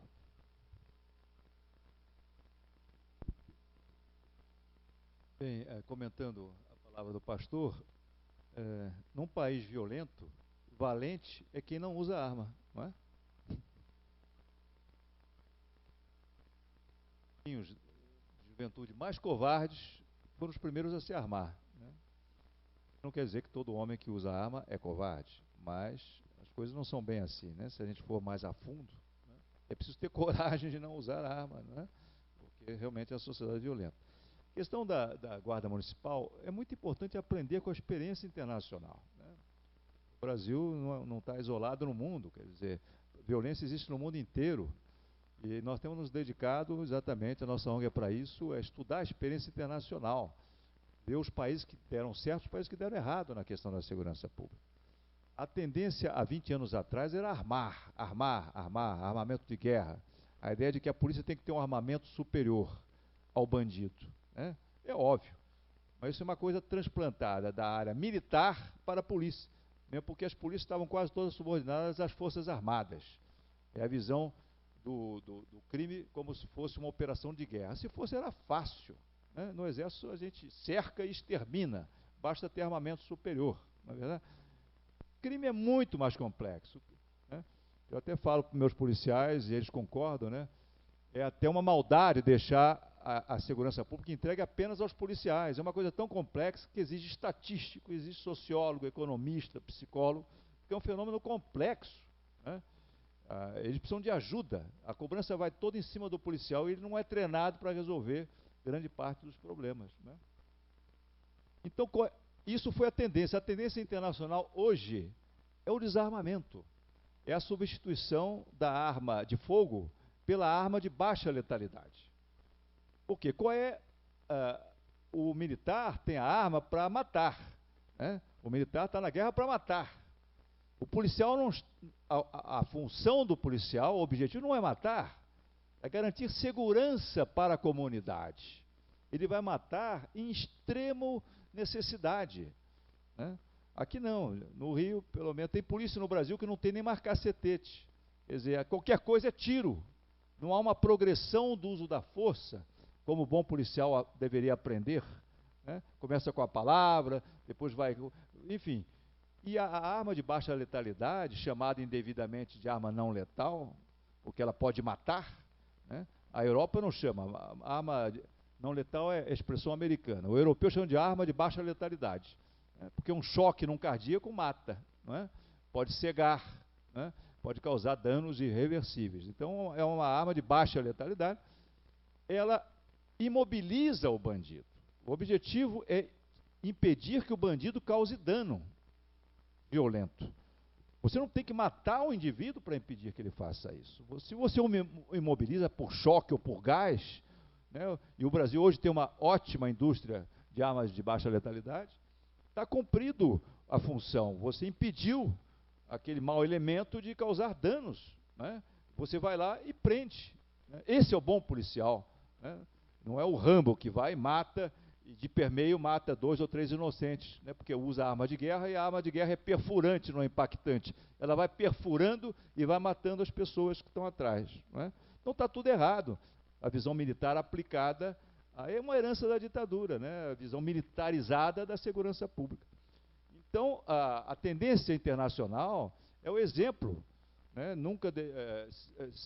Que é sempre glorificado com razão, da polícia londrina, né? O Bob, ele não usa arma, tem cacetete, tem algema, tem rádio. E quando acontece, porque pode acontecer, uma situação de extrema gravidade que se necessite do uso da arma, é o radinho. E tem um esquadrão muito perto sempre, super especializado, muito melhor armado do que qualquer bandido que age, né? Essa que é a questão, né? No Brasil sempre se discute a mesma questão. O homem honesto tem que estar armado, né? Porque todo mundo... É a ideia de que se eu tenho algum risco, eu tenho que me armar, né? O Brasil é super armado, olha o resultado. O modelo democrático, eficiente, não é esse. Ninguém tem que ter arma. E nós temos que ter uma excelente polícia. De maneira que quando eu preciso, né, a polícia está lá. Né, inclusive para usar de violência quando for necessário. Né, e já respondo à questão do que tinha me passado dos agentes penitenciários. Né. Em Brasília hoje tem taxista querendo arma, caminhoneiros querendo arma, advogados querendo arma. E o argumento é, nossa profissão é de risco. Ora, no Brasil, até por profissão de médico é de risco. Um médico tem que entrar numa área de risco, como é que ele faz? Tem que ter arma. Não tem que ter arma. Se ele tem que entrar e tem risco, ele chama a polícia. Então, a ideia é que a Guarda Municipal, né, deva ter uma unidade super bem treinada para o uso de arma. Ou um convênio com a Polícia Militar, que conte com um bom esquadrão, super bem treinado, né? E sempre que precisar de um apoio armado, vai ter. Aí vocês veem como é que nós temos que melhorar a polícia. Mas não é armando todo mundo. O Rio armou todo mundo, deu fuzil para a polícia militar inteira, né? Foi um general, naturalmente, que fez isso. O resultado é que nunca houve tanto fuzil de guerra vendido para os bandidos no Rio de Janeiro. Porque era uma polícia descontrolada, corrompida, um fuzil está custando R$50 mil no câmbio negro, né? Então, é uma falta de visão do problema, porque o problema é complexo. É natural, as pessoas estão com medo, não contam com a polícia, é natural querer se armar, é natural. É preciso um exercício de informação para mostrar, olha, as coisas são mais complexas do que isso. Se você traz uma arma para dentro de casa, você não está trazendo uma solução, você está trazendo um problema muito maior, não é? Os bens não valem mais do que as vidas dos seus familiares, né? E que a polícia é a mesma coisa. Eu dou um exemplo sempre de um companheiro que trabalha conosco no curso de pós-graduação para a segurança pública, que nós damos para a polícia, ele era o treinador de tiro do BOPE. Né? O BOPE é considerado a unidade mais eficiente no combate, né? Na violência, no uso eficiente da violência. Né? Quem viu Tropa de Elite viu isso. Né? Pede para sair. Né? Bem, o treinador daquelas feras, Paulo Storani, enfim, um homem muito inteligente, fez cursos em Israel, na Rússia, na Alemanha, no Canadá, sabe tudo de arma, do uso de arma. Pois ele, enfim, teve outros interesses na vida e resolveu estudar. Hoje é professor de antropologia, mas foi designado, há 4 anos passados, secretário de Segurança do município de São Gonçalo, do outro lado da Baía de Guanabara. Violentíssimo. Pois esse Caveira, como eles se chamam, a primeira medida que ele tomou como secretário de Segurança foi desarmar a Guarda Municipal. E não houve ninguém que protestasse, porque quem é que entende mais de arma do que o Paulo Storani? Ele falou, é um absurdo Guarda Municipal armada. Por quê? Número 1, o trabalho da Guarda Municipal não exige arma. Pelo contrário, a arma prejudica o trabalho. Mais de 80% do trabalho de um policial da Guarda